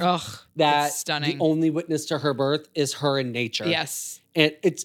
And I love that in the script they allude to her. She feels her mother's presence. It's also in the book. She alludes to her mother's presence a lot. It says, Anya lowers herself to the ground. She is panting but happy. She is where she needs to be. She feels another pain coming, driving towards her, getting closer, like thunder over a landscape. She turns, crouches, pants through it, holding tight to a tree root. It's agony, her hands gripping the soil and moss. She is worried now. Nothing could have prepared her for the relentlessness of the pain. Never has she been more sensitive of her weakness or of her inadequacy. Her body is one of resilience. She is all muscle beneath smooth skin, but this is something else. It laughs at her attempts to master it. Are you kidding me? She begins to fear that it will overtake her, but she can pull strength from the earth, from the trees. She raises her head and sees the silvery trunk and delicate leaves of a small rowan tree growing out of a boulder. Sidebar, her mother's name is Rowan. Yes. And like that, she is ready. She plants her hands in front of her on all fours like a wolf and submits to another pain. It's beyond. But like, I just got to reread this one thing. She raises her head and sees the silvery trunk and delicate leaves of a small rowan tree growing out of a boulder. And like that, she is ready. It's profound.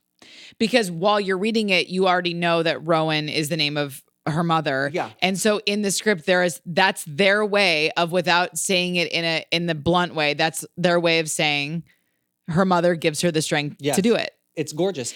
And also the symbolism of a tree and a boulder growing out of a boulder, all of that it. strength and just the delicateness of a tree, the delicateness of a woman, but also that strength of a tree, first of all, to be growing out of a boulder rock, and the symbolism of like the sturdiness of a boulder, just like, and that being the foundation of the tree and what its roots are. I mean, are you kidding me? It's beyond. And then you get into the symbolism of a rowan tree. Rowan trees are the tree of magic. They are trees that like, a ring of rowan trees is seen as like a portal to the other world. And like branches of rowan trees are used as wands. Like it's a deeply symbolic tree. And for her mother to be, and like, I talked about this when we saw the movie the second time, but the first thing Hamnet sees after he dies, when he's in the theater, is a fake rowan tree there, and he goes up and sees the berries, and it's again that portal to the next life. It's oh my God. my note after that was the interconnectedness that Anya is always experiencing to herself, the environment around her, the animals, the elements, her mother is such a gorgeous portrayal of the divine mother energy. So much of intuition as a woman for me is to get hit with a knowing or an idea and trusting that I'll understand the reason for it later. It casts the logical mind aside. Anya's trusting her need to be in the forest to give birth felt symbolic of her connection to everything, but also to her mother. The closest she could be to being with her in that moment. And I feel like the small rowan tree growing out of the boulder she spots is that signification that she finds strength in it, and that her mother is reminding her. Because also in the novel, like she talks about like when she's getting married, she can feel her mother watch, like feel her presence. And so it's like a kind of a runner in the novel, and it's never romanticized. That's what's so interesting is like the way it's described, the way she experiences spirit is never romanticized. It's always just like she knows, like she feels her mother's gaze behind her or something like that. It's really cool. Like, but yeah, like just beyond. Absolutely beyond. What's your next one? Page 52.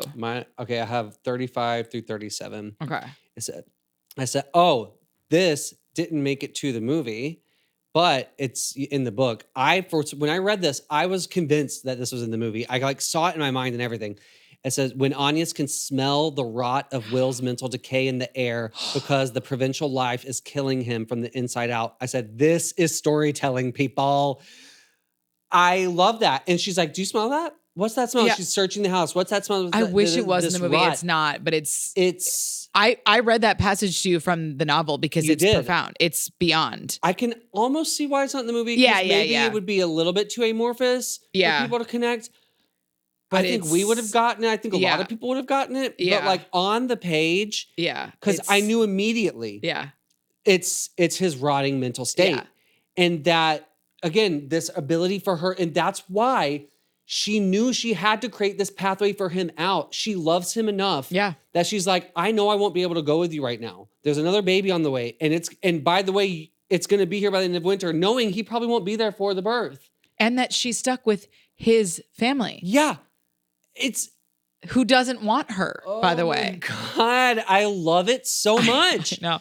Yeah, y'all, it's in the script and it's even longer. I literally voice noted Colin the segment in the novel where she is experiencing this stench, and it is beyond. It says, so here's how it says this is what it says in the script. The scene starts at the bottom of 35. It says, interior Henley House kitchen day. Agnes is doing chores in the kitchen while playing with Susanna, a year old now. Small wooden toys are lying around, a bird, a cow, a horse. Mary is also doing her chores. She has accepted Agnes's presence in her household, but not without great hesitation. Agnes smells something. She's sniffing the air, curious. Agnes, do you smell that, Mary? Mary, what? There's a strange smell. I don't smell anything, like food gone off or unaired linen. Agnes sniffs her own clothes, her sleeve, nothing. Mary gathers her things to go to the back house. Agnes, carrying Susan with her, stops Mary to smell her. Mary, what are you doing? It's not you. Certainly. Agnes, has Gilbert's dog dragged in something? Mary shakes her head at her daughter-in-law's strange behavior and leaves the room. Agnes goes around the room inspecting. Everything seems to be in order. She comes back to the table, burying her face in her child's neck, and inhales again. Susanna, is it you? Smells her. No, it's not you. Will walks in. Agnes turns to look at him. He kisses her and Susanna. He then takes a cup and pours water from a pitcher. She watches him drinking it, and then another. She watches him drinking it, and then another, before slumping into a chair by the fire. Agnes looks at him. She feels herself breathe in, out, like a tree filling with wind. The sour, damp smell is coming from her husband. It drifts off him like smoke. I have chills. I have chills. She examines him. His face is sallow, pale. His eyes seem hooded and have purplish shadows under them. He seems to not see anything before him. And of course, knowing that she's the village healer too, she's put here to heal. Oh yeah. And healing is a form of transformation for people. She is an initiator and a transformer, and she has to do this. And she fucking initiates him like the goddamn archetypal matriarch. Like she is. Well, and it's interesting too, because in the novel, she is so hard on herself that she didn't notice that it took him having a stench for her to notice. Yeah. And she's really hard on herself that it had to get that. She keeps saying like, how did I not see? How did I not see? But again, to me, just speaks to like motherhood and how she is so fully in her experience as a mother that like it took that for her to go like, oh, he's literally rotting. And to put depression into a scent like that is, again, it forces it into your senses. Mm-hmm. It's one thing to say he seems really sad, he seems down, he seems whatever. It's another to engage senses. Yeah. Oh, it's gorgeous. It also makes me think of my own mother, because my mother was always the one who was our biggest advocate. Like because I had so many struggles in school with grades and stuff like that, and kind of figuring out what I want. I always knew I loved writing and everything, but my mom was always the one who would see me struggling and say, okay, we're fixing this. We're doing this. We're finding a path forward. You're going to do this. You're going to find that. She's the one that was like, you're going to NIFA to do the writing program. You're doing this. Like, just always the fixer and like the seer. The seer, seeing the potential in me that I could feel but didn't realize at the time. And just like, Mothers are seers. Women are seers. Women, girl, I can't go. all of it. My next on 53, but you have what, 52 you said? I just said the way they describe, I said the constant draw and connection between woman and creation. It says music, a woman's body after having given birth. Camera sees her as it sees the forest. Stretch marks that look like lightning bolts across her hips, on the side of her breasts. Skin folds around her belly like the beautiful wrinkles of a tree that document the passage of time. A thin line of hair growing from her belly to her breasts. Every tear, every scar, every bruise, every patch of reddened, flushed, broken, marked skin, all beautiful, all natural. This is a body written upon by the power of creation. I could cry. That was the note. It brought me to tears on the page. This is a body written upon by the power. Listen, if you're a mother, I need you to write down, this is a body written upon by the power of creation. I need you to write it down. I need you to frame it, and I need you to put it next to the mirror, because dear God, what an absolutely gorgeous, profound perspective of a body that has birthed babies. Absolutely. That passage, and that they don't show those shots in the movie. Don't.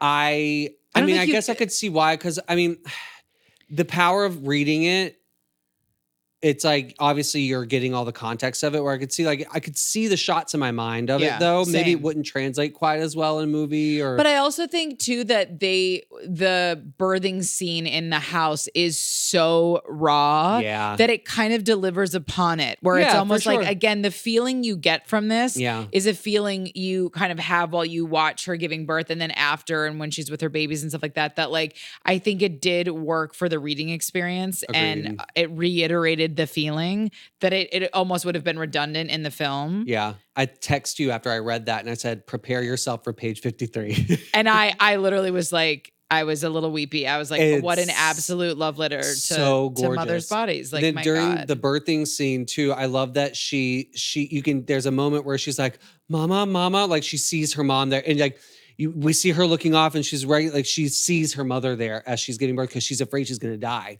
She's like, I thought it was my kid. Yeah. It's, because in that moment too, her psychic abilities, she knows that there's death involved with this birth. Yeah. She hasn't connected. Right. She thinks it's her own death. Oh God, I can't get enough of this story. Almost too much. It's almost too much, and yet not. And yet perfect. Absolute fucking perfection. Dear God. My next is 66. Yeah, mine too. I wrote, Agnes feels a great thud in her chest, an animal hurling itself against its cage of bones. Yep. Just yep. Just an animal hurling itself against its cage of bones? You're just going to drop that, Chloe Zhao? You didn't drop it. You perfectly placed it there intentionally, and we are eating it up. Yep. Delicious. Absolutely delicious. Yep. My next is 69. Same. What is yours? I said, this is the description of the room as Hamnet goes to his sister. Interior Henley House, dining room, dawn. Oh God, is it this scene? The room is dim with the new light of the day from the window, thin and pale as milk. The fire is reduced to a heap of idling ashes. The candles have burned out, drowned in a pool of themselves. The candles have burnt out, drowned in a pool of themselves. Drowned in a pool of themselves. The way we could dissect the symbolism of that one strand of words. I know. In the context of the scene that we are about to fucking witness. I know. Okay, so if you haven't seen, this is Hamnet, this is before Hamnet dies. He goes down, his sister has the plague, and he goes down and he begs death to switch places. That scene on the page, in the movie, oh my God. in the book, it is that actually like got me the most when we first saw it, because especially if you have a sibling, any of it, it's like, it's so visceral. It's like, and the way I would literally beg to trade places if one of my siblings was like on death's door. Like it's just beyond. And again, the way they play with the elements of, What I didn't notice until we read this and then saw it again was that Hamnet it's a genius middle. Hamnet is showing signs that something's off. Agreed. But you're When you see so him wake up- taken by like everything going on Yes. that it's perfectly disguised because he's not as ill as his sister. So there's still this room for the fact that It's the beginnings of it's it. the beginning of him not When feeling we saw it the well. second time, I clocked that too. Yeah. When he wakes up, I was, oh no, And in he the already script, has it. in the script, they kind of say like he's disoriented when he gets up, and then also in the novel, they never say straight up he's got it, but they say he's not feeling well. And you kind of can't tell if it's because he's so overtaken by like what's happening to his sister because they make it very clear how close they are. Yeah. But in the second watch, it's like If you haven't seen, they're twins. They're So they're twins. like inextricably linked. But I still think, even though it's the beginning signs of him having it, they still leave this gorgeous room for you to determine that he might have absolutely changed their fate. Yeah, absolutely. But then also like, yeah, because like it is that gorgeous synthesis of the practical and the mystical because did he or did he not? It doesn't matter. But like from the practical side, his sister had hours, an entire night of the mother giving remedies and doing and treating her and taking care of her. And then she's asleep. And she even realized that she's like, I didn't even think that it'd be Hamnet. And so now it could have been far more progressed in him that the remedies and stuff like it's too late now. But then on the spiritual side, he begs to trade places. And there's this whole through line throughout the story where, so they're twins. If you haven't seen it, they're twins. Hamnet and his sister, what's her name? Judith. Hamnet and Judith are twins, and they play this game where they dress up in each other's clothes because they're convinced that no one can tell them apart. And they play this game. It's so adorable. It's so and you cute. see their connection. And so like he says to her, he's like, he makes her trade places, and he lays where his sister was laying on the mat with the divot of her body from her laying there. And he's like, it can't tell us apart. And like, I give you my life. Oh, he says it over and over again. And it's like, oh my but God. he also alludes to seeing death in the room, in the script, in the book, and in the movie. That's There's what like I think is so gorgeous about this fucking story is that it doesn't make you decide. You don't have to know. Like you said, it's everything. Because life is everything. Because it could be anything. It could have been that he just really, like you said, didn't have enough time to be treated, whatever, even though they go a little bit further into the book where she says like he was the healthiest of us all. Yeah. So there is that part where you're like, they give you just enough to go. He shouldn't die from this. And we don't know if that scene where he is there with his sister saying, I give you my life, is like, we don't know. And I think that's what I love about this movie is it's not telling you what it is. It's allowing you to decide or not decide and just get to feel the experience of it and how, again, the portal of love that like he loved his sister so much that he would rather go. Yeah. Oh, I mean, after he says to his father, like, will you be brave? I'll be brave. Also the trivia with that, which we already know. So, so it's produced by Amblin, and Steven Spielberg is a producer on it. And if you have listened to any of our Steven Spielberg movie episodes, that man as a director master. He always takes a script beyond what it was and elevates it to a level that is he's so tapped in with storytelling. And so he read one of the drafts of Hamnet, and his note to Chloe was that there needs to be a moment of a father-son bonding moment because there wasn't one on the page. And that's when Chloe went back and she wrote the "Will you be brave" scene. And the thing he says to his sister he says, I'll be brave, daddy. Like I forgot exactly how, but he says, I'll be brave as he's about to, as he's actively sacrificing his life for his sister. And what a fucking note. What a note. What a fucking note. What a note. To not, and also like, who knows what other notes he may or may not have given, but from the context of like just that one note of like knowing the surgical approach to giving notes of like, this is great. You just need this one thing. And how it heightens the storytelling. Well, it heightens it because but not wanting to change it for anything else. It heightens the moment between him and his sister because in his brain he's remembering the bravery and this is how I can be brave. But then it also has a twofold effect because then when Will comes home and he realizes that his son died and Judith is actually okay, that's playing in his head. Yeah. And so it's such a brilliant note because it hits twice. It doesn't hit once, it hits twice. Mm-hmm. Spielberg, stick to your day job. You're good at it. Oh, my next is 73. Oh, wait, did I?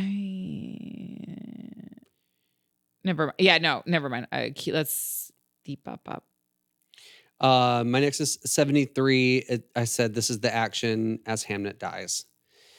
It says, death is violent. Death is a struggle. The body clings to life as ivy to a wall and will not easily let go. Hamnet's body writhes, twists, buckles, and strains. Okay. The body clings to life as ivy to a wall and will not easily let go. My God. My God. Let's see. My next is on page 79. Let me see how many more I have. I have 79, 81, 110, 112, and 117. I'm trying to figure out which ones are most important because I want to make sure. I will put this, page 76. It's absolutely heartbreaking. She grips his hand in hers. This is when Hamnet is dying. The heat from her own skin is giving itself to his. She must grip the hand tighter. She must keep her hand on his hair, which feels as it always did.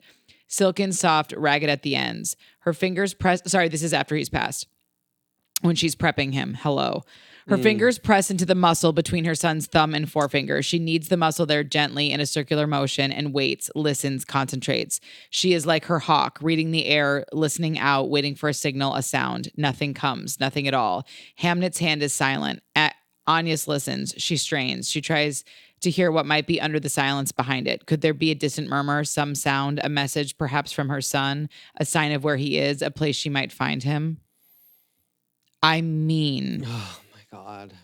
And like, again, they really, really dive deeper into that in the novel. But I mean, it forces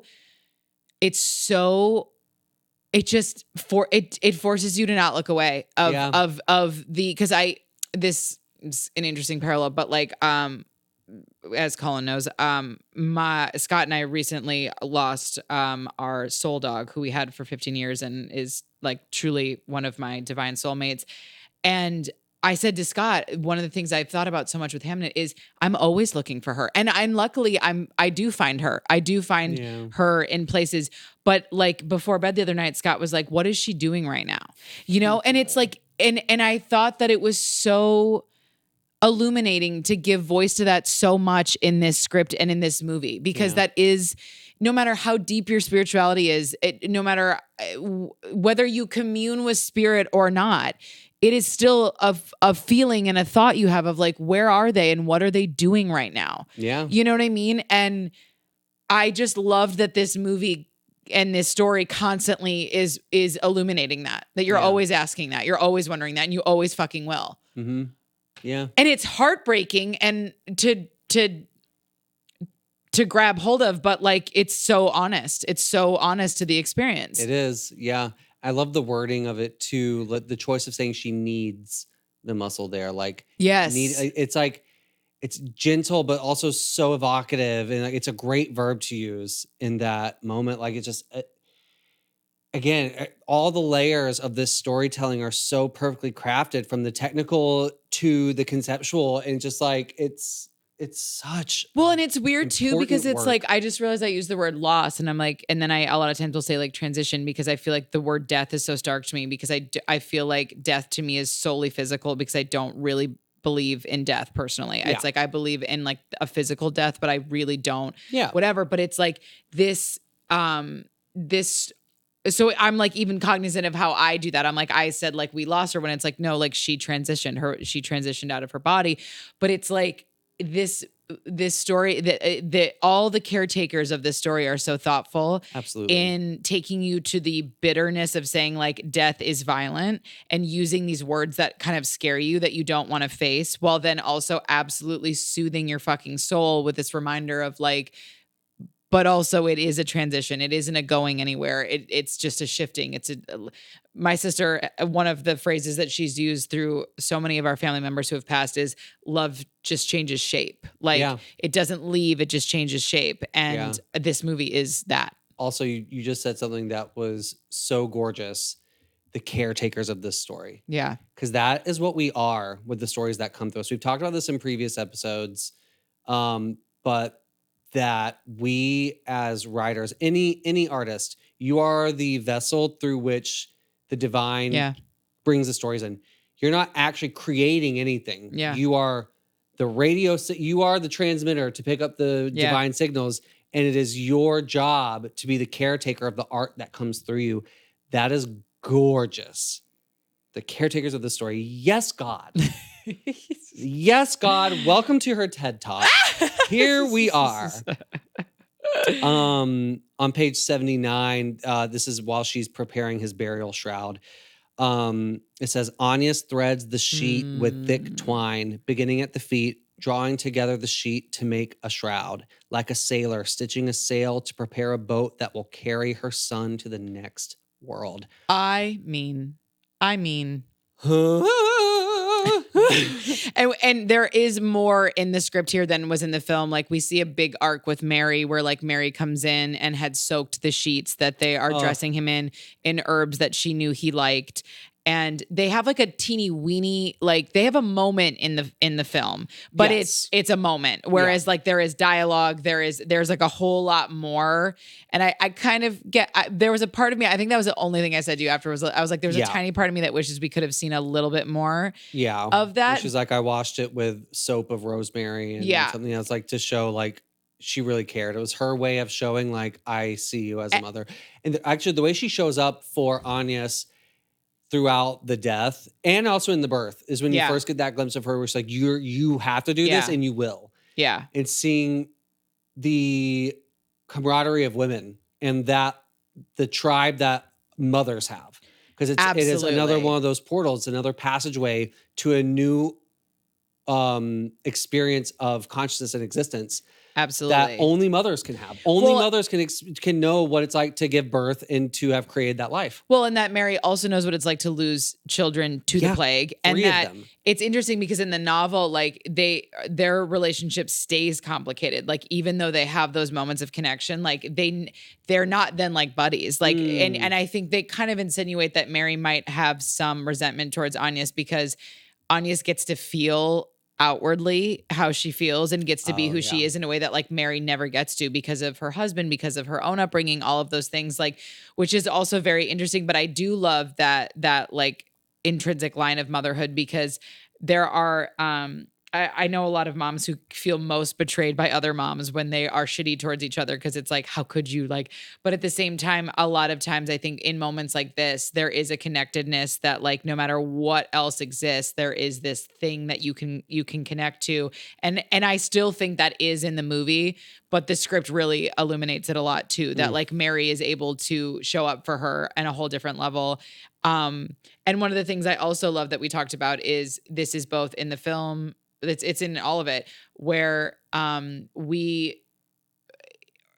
guess it is actually different. In the novel, she does get to see her mom when she dies. When when Agnes's mother passes, she does get to stay in the room, and she does actually stay in the room. Whereas in the movie, she's not allowed in. Taken away, yeah.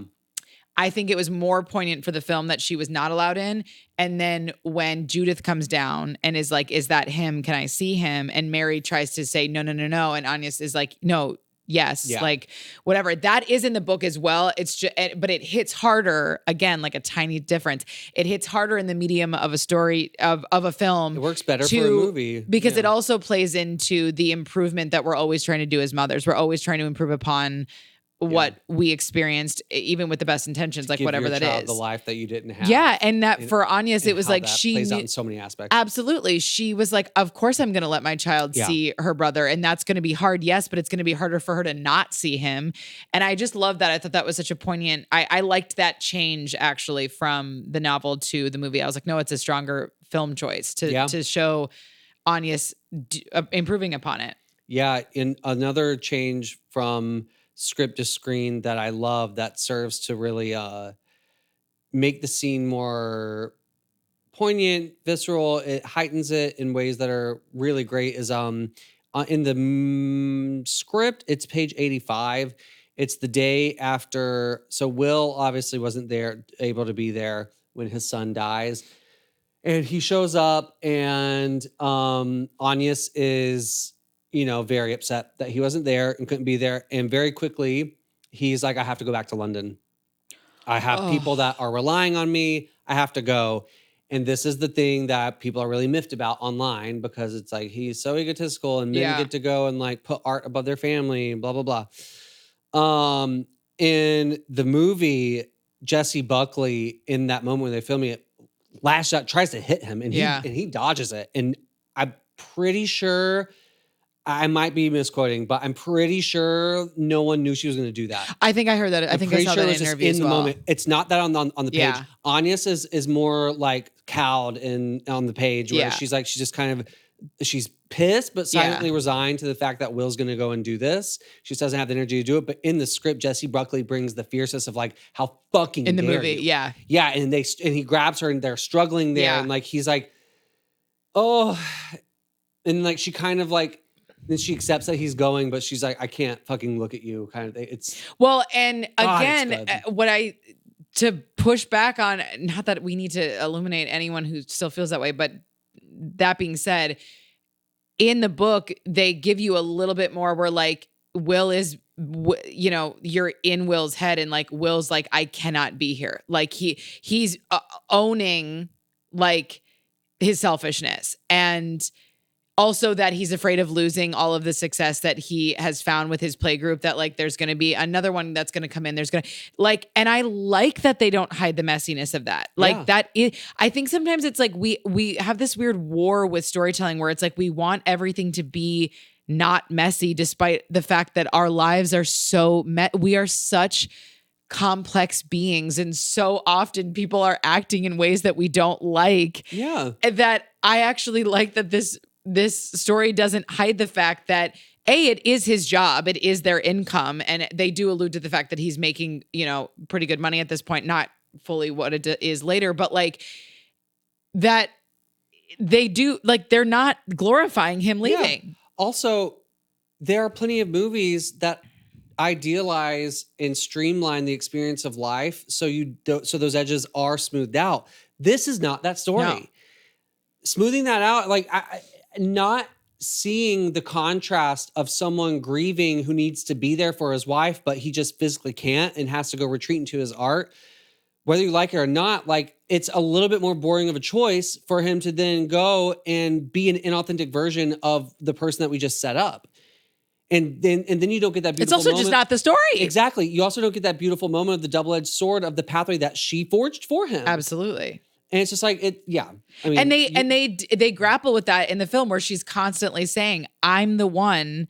She holds herself too, going like, "I'm the reason he's has all this," and yet now I'm being resentful. But also, you're like, "But I get why you're resentful, because your son just died, and your husband's like, peace." Yeah. Like, so it's just, I love that it allows it to be messy. I love that you can actually go like, that's so fucking shitty. I don't know if I could stay with that person. You know what I mean? Like whatever it is, like I like that they're not glamorizing or making any of this easy. People also do crazy shit through grief. A lot of people don't stay together after they lose a child. Yeah. Like that's just statistically true. Yeah. That, and very common. And again, for any number of reasons, like you see the person, you see your son, or you see like the way that the person didn't show up for you during that moment. There's all these different things. Absolutely. It's a messy, horrific process. Yes. But it is also life.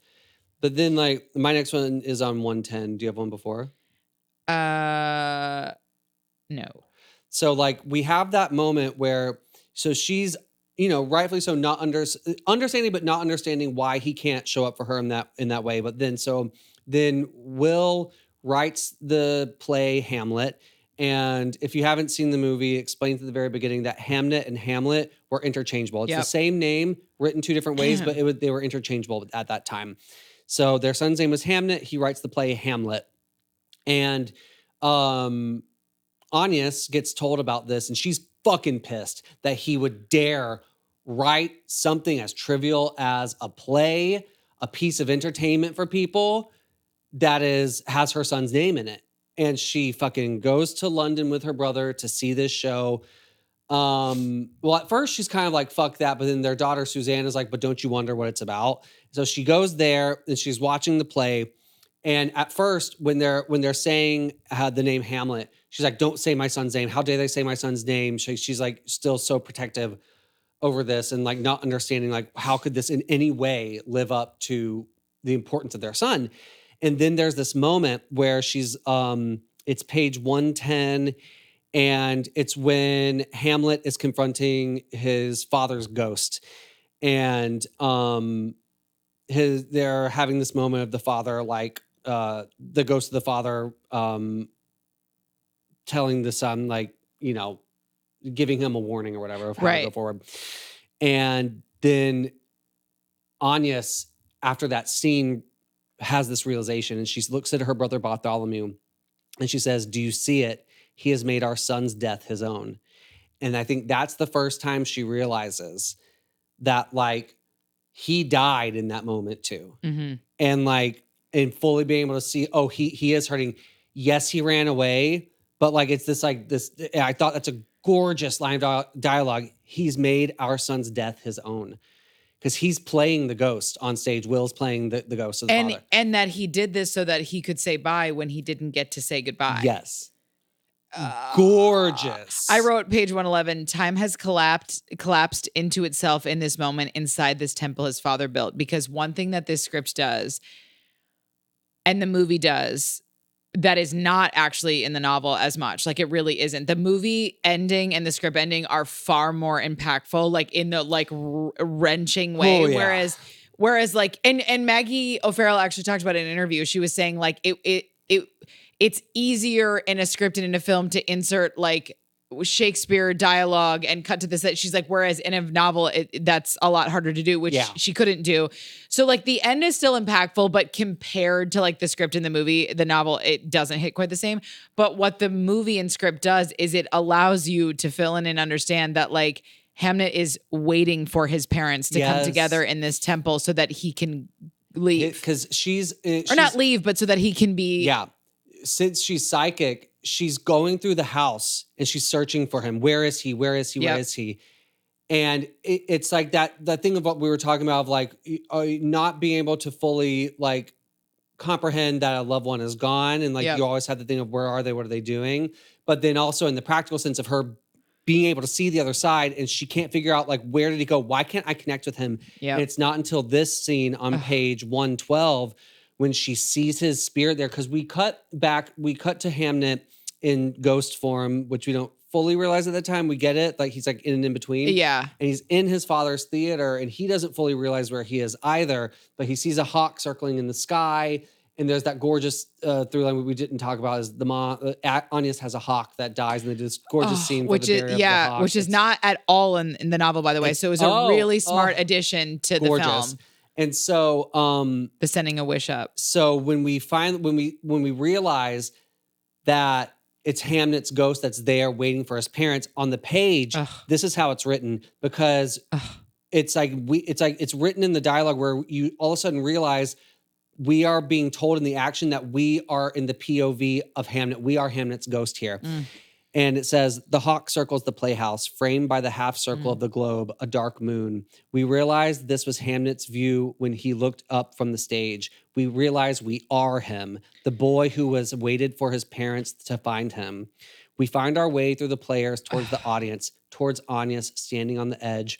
We watch her tear-stained face, the gray in her hair, the grief in her skin. Our sweet mother, when have you become so sad?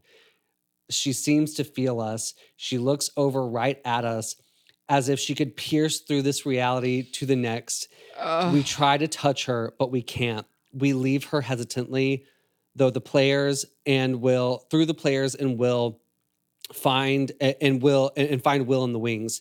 He is leaning against the wall of ropes, his makeup messy, washed off by his tears. He is open, raw, our strong father.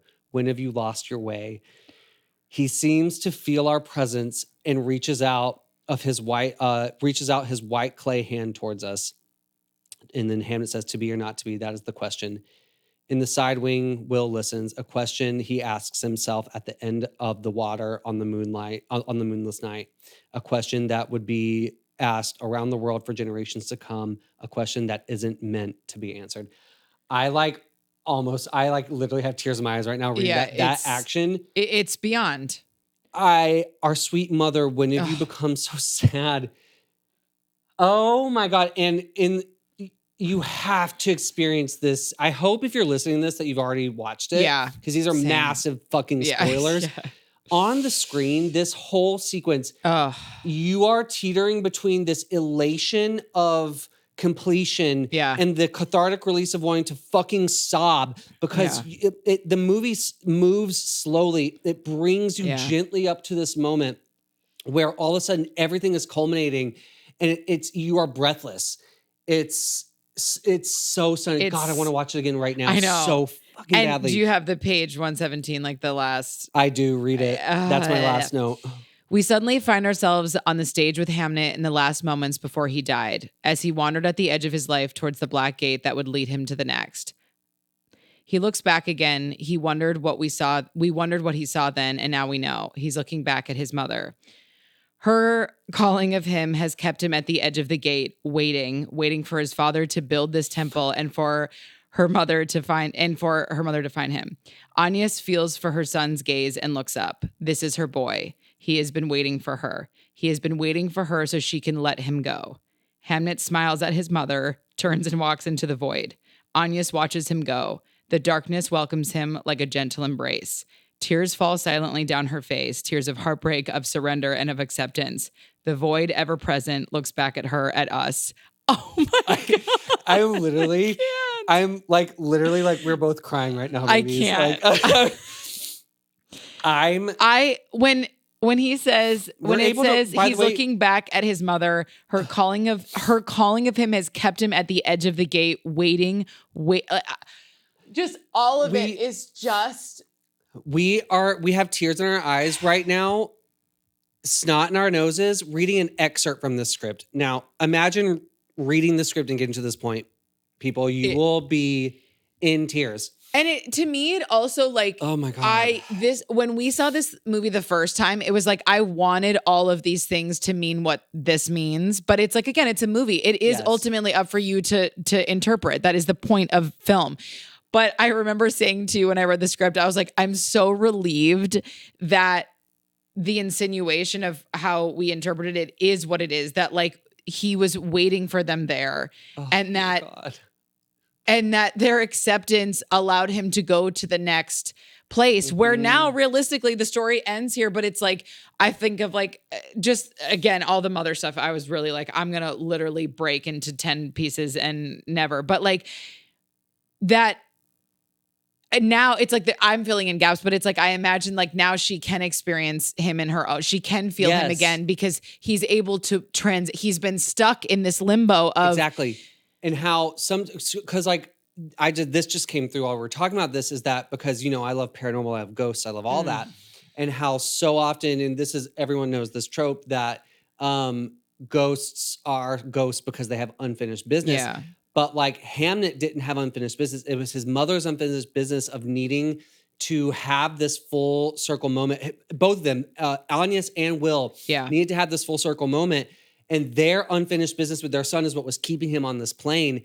And that idea that maybe we are the ones that create the ghost out of someone sometimes because we're not able to Colin. let it go. Or we haven't learned the lesson of their passing yet. Well, and also, 100%. And it's we've talked. I know it's too much. I love this. It's so good. I love this story so much. It's because it's so poignant and oh my God. And it's so poignant. Like it's so beyond.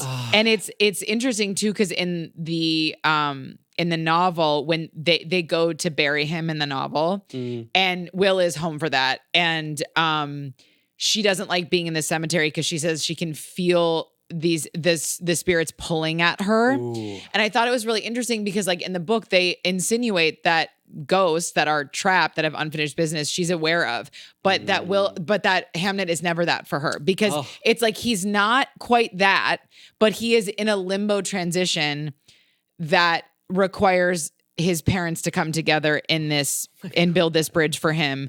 Because they kind of insinuate in the film that he is waiting. They have these shots of him where he's looking around, and when he looks scared, I'm like, ugh, like I cannot. But like, I thought that was interesting in the novel, though, that like they do say that she like can't get out of the cemetery quick enough because she's like, I don't like that I'm feeling these pulls. I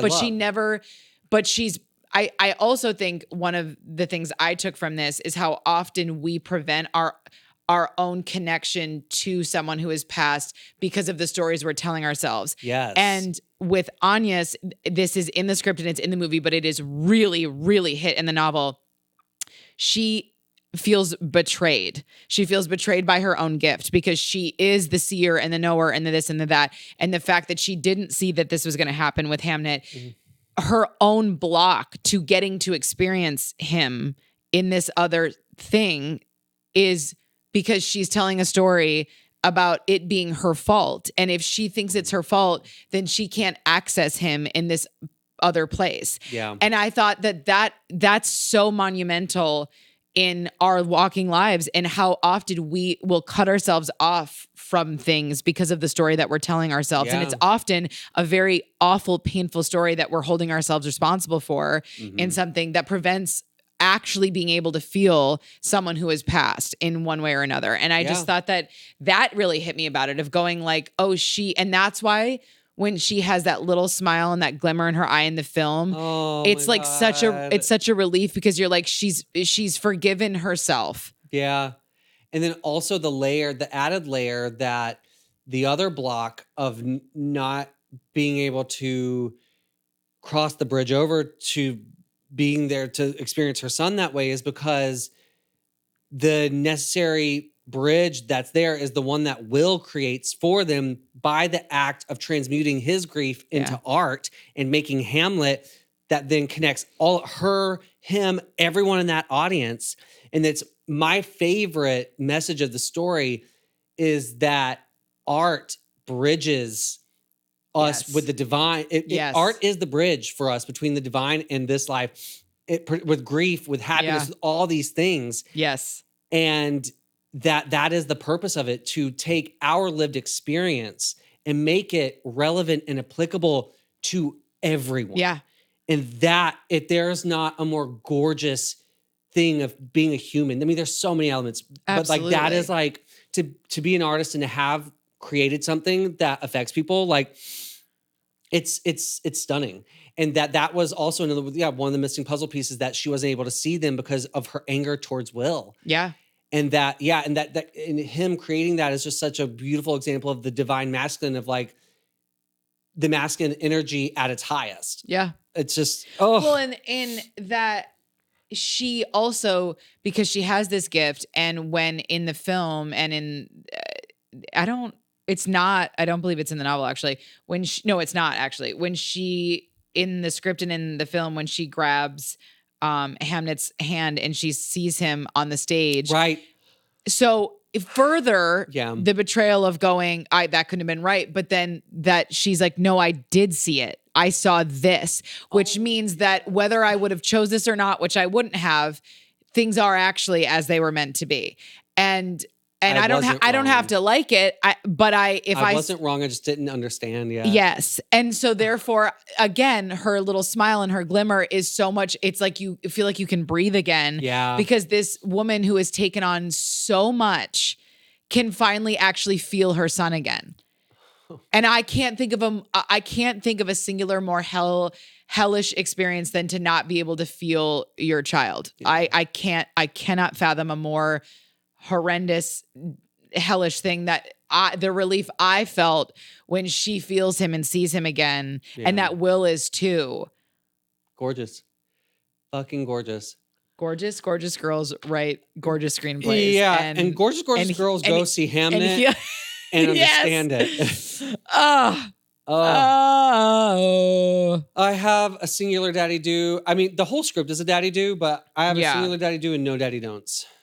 Wait, one tiny thing I want to add that I thought was so interesting. In the book, they take you on there's like a small little like section where they literally, so you know how in the movie there's the puppet show of how they're showing how the plague, in the book, they literally walk you through the little boy that is on this ship and he gets off the ship and the monkey that has a flea on him, the flea gets on the boy and then the boy gets on the ship and then the people start dying.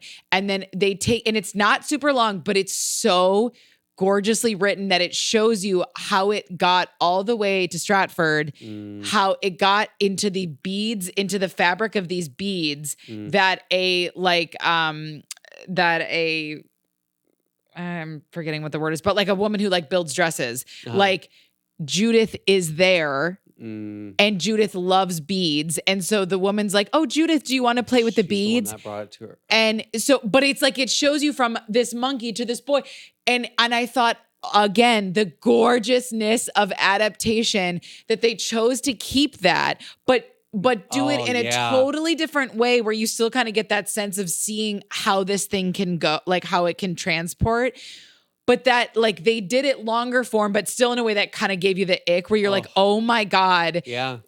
It got to Judith because she was touching the marble that was touching a cloth that had the flea that had the plague. God. That's how she got it. But I just thought it was so cool to see how different they went about it, but they still found it essential enough to keep in the film, but did it in a totally different way. Yeah, in a way that's not overt. Will just watches this shadow puppet show that is... And it's haunting. It's like the angel of death coming down and taking people, and there's this monkey in it, and it's like... And it was just cool to see where that came from, because I honestly felt like because it's in the script and it's in the movie. And I thought, that like, I didn't really think anything of it. But then I was actually like, ooh, when I was reading the book, like, oh, wow. Like they played this out so different in the book, but what a cool thing to keep and in a unique way. Okay. Daddy do's. Go ahead. Oh, I love it. I have two. Other than daddy do, go read and see and feel. Yes. That's the ultimate daddy do. Daddy do weave symbolism into your script to emphasize themes on a subconscious level. I wrote this before I watched Chloe Zhao's interview where she was basically saying exactly this, by the way. It says, by incorporating ancient primal symbols into the script, Chloe Zhao activates a deeper part of the human psyche that many could overlook, unsure why the imagery feels hauntingly beautiful. But to those who are able to interpret them in the proper context, it adds an entire subtext to the narrative that becomes greater than the sum of its parts. This is more than a story. It's an allegory for creation itself. A great reminder for writers that learning to interpret and incorporate symbology into your own work can take storytelling beyond the realm of mere words. Dare we say, transcending it. Transcending. Gorgeous. Yes, God. Yes, God. That's the that on that, baby. That's the that on that. What are yours? I have two daddy do's and a daddy don't, but the daddy don't is really a daddy do. My first daddy do is do whatever you can that feels authentic to you and does not distract from your story to create tone on the page. The tone of this script and the tone of the film are basically identical, and it's done so in its own unique way. Like all of the examples we wrote, like again, we're never telling you to replicate anything on here. You have to find your own voice with every single note that we come up with. Every daddy do, you find it in your own way. But again, like from a principle standpoint, you could easily zoom out and go like, well, they're indulging in a lot of this and they're not, but it is so effective for this story. And it is exactly how the movie feels that you have to trust what's authentic to you as long as it's not distracting. Nothing in this script was distracting. Truly. Ever. Truly. And that I think is typically a good radar to have is like, if you're getting feedback that it's distracting, Yes. that's a good time to go, okay, where can I That's adjust? friction on the page that you don't want. Because nothing about this script is distracting. Oh, no. Yeah. It is a frictionless script. It is Period. gorgeous. Daddy, do allow your curiosities and experiences to come together to create deeply personal, albeit fictional stories that heal us. We're often told to write what we know, but if you were to follow that literally, you would not get this brilliant story. It wouldn't exist. Write from what you know, what you have felt, but use the tiny pings of curiosity and inspiration to be the channel in which you tell these things from. Yes. God. Because think about it. This whole thing that we are literally like communing with and are better for would not exist if Maggie O'Farrell only wrote what she knew. Yes. So, but what's interesting about Maggie is like she almost died as a child. Oh. She has a book.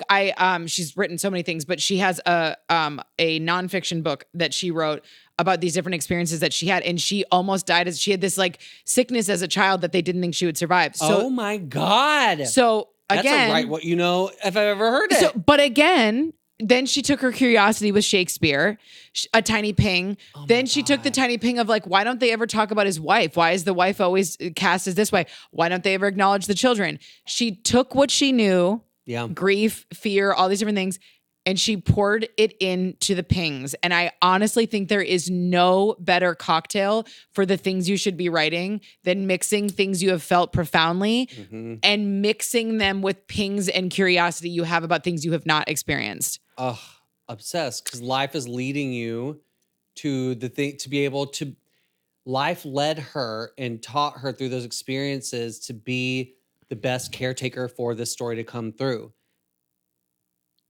Because this could have come through someone else and been completely different. Absolutely. Oh. And then my daddy, like I said, my daddy don't don't be afraid to allow. Okay, I feel like I'm gonna write what I wrote, but I'm gonna explain this a little bit better. Don't be afraid to allow your action and descriptions to be clean, clear, and concise, easy to follow, especially when your story is as enormous as this one. The novel is a masterclass in writing. Maggie O'Farrell has the ability to make words come alive so beautifully, and while that is also present in the script, the prose has been stripped down enough that it is easy to follow, which I think is essential in understanding all that you're meant to with a story this big. When you're tackling like Shakespeare, again, it's like both Shakespeare and it's not, right? It's like, it's not, it is Shakespeare, but it's like his wife's at the forefront, all that stuff. But nonetheless, like that's a huge thing to tackle. Absolutely. And Maggie is such a brilliant writer. But it would be, you and I have read scripts where it almost like the prose is so flowery that it actually is it's like hard to get into because you almost feel like you're not smart enough, but it's not really that you're not smart enough. It's that there's like a weird barrier of needing to use. Yeah. There were shades of that in Brokeback Mountain where it was gorgeous. Yeah. There were so many gorgeous things on the page, but it was almost too much that it was like detracting from the power of the story. Whereas like, this is going to sound, I feel like I can't find a better word, but it's like this script is so easy to follow, which I was so grateful for because again, they're tackling huge things. And another writer would have made a meal out of this. I really feel that way. That like they would have made you feel like you had to be like a scholar to follow this script. Yeah. And that is not the case. It is brilliantly written. It is written so well, but in that it's so easy to visualize and follow along, and that's the craft of it. But I just kept thinking like, oh, in other hands, they would have made you feel like you had to know things and like as a almost proof of pretentious. entry. Yeah. Almost. This is again an insane comparison, but like how we felt with Jaws, where it's like you almost felt like you had to be a fisherman to understand that script. I don't own a fucking owner's manual for a boat, so I'm not going to understand this. You don't have to understand Shakespeare for this script to hit you in any way, and I loved that about it. Yeah. One thing I want to leave the script babies with, I just remembered I wanted to do this. So I've talked a lot about the symbolism and how much I love it. So if you want to deep dive some of the symbols that are in this and you haven't read the script yet or watched the movie, I would say look up the symbology behind these different symbols that are throughout the story, and then see how that symbology deepens your understanding and experience of reading. So eggs are a big theme. The color red, the color blue, holes in the ground, caves, voids, passageways, the rowan tree, and the hawk. Look those up, deep dive it, love. and you'll have a different experience on the page and in the theater. Well, this was pure gorgeousness. Absolutely. We knew it would be, and I think we're both gonna levitate out of the studio. Currently are. Like just a big old thank you. Also, I just want to say to literally every single person that was involved with this film. Acting is such a beautiful and interesting thing, and in order to portray the things that these people portrayed, the actors as well as Chloe, as everyone had to give something of themselves in order for this project to hit the way that it did.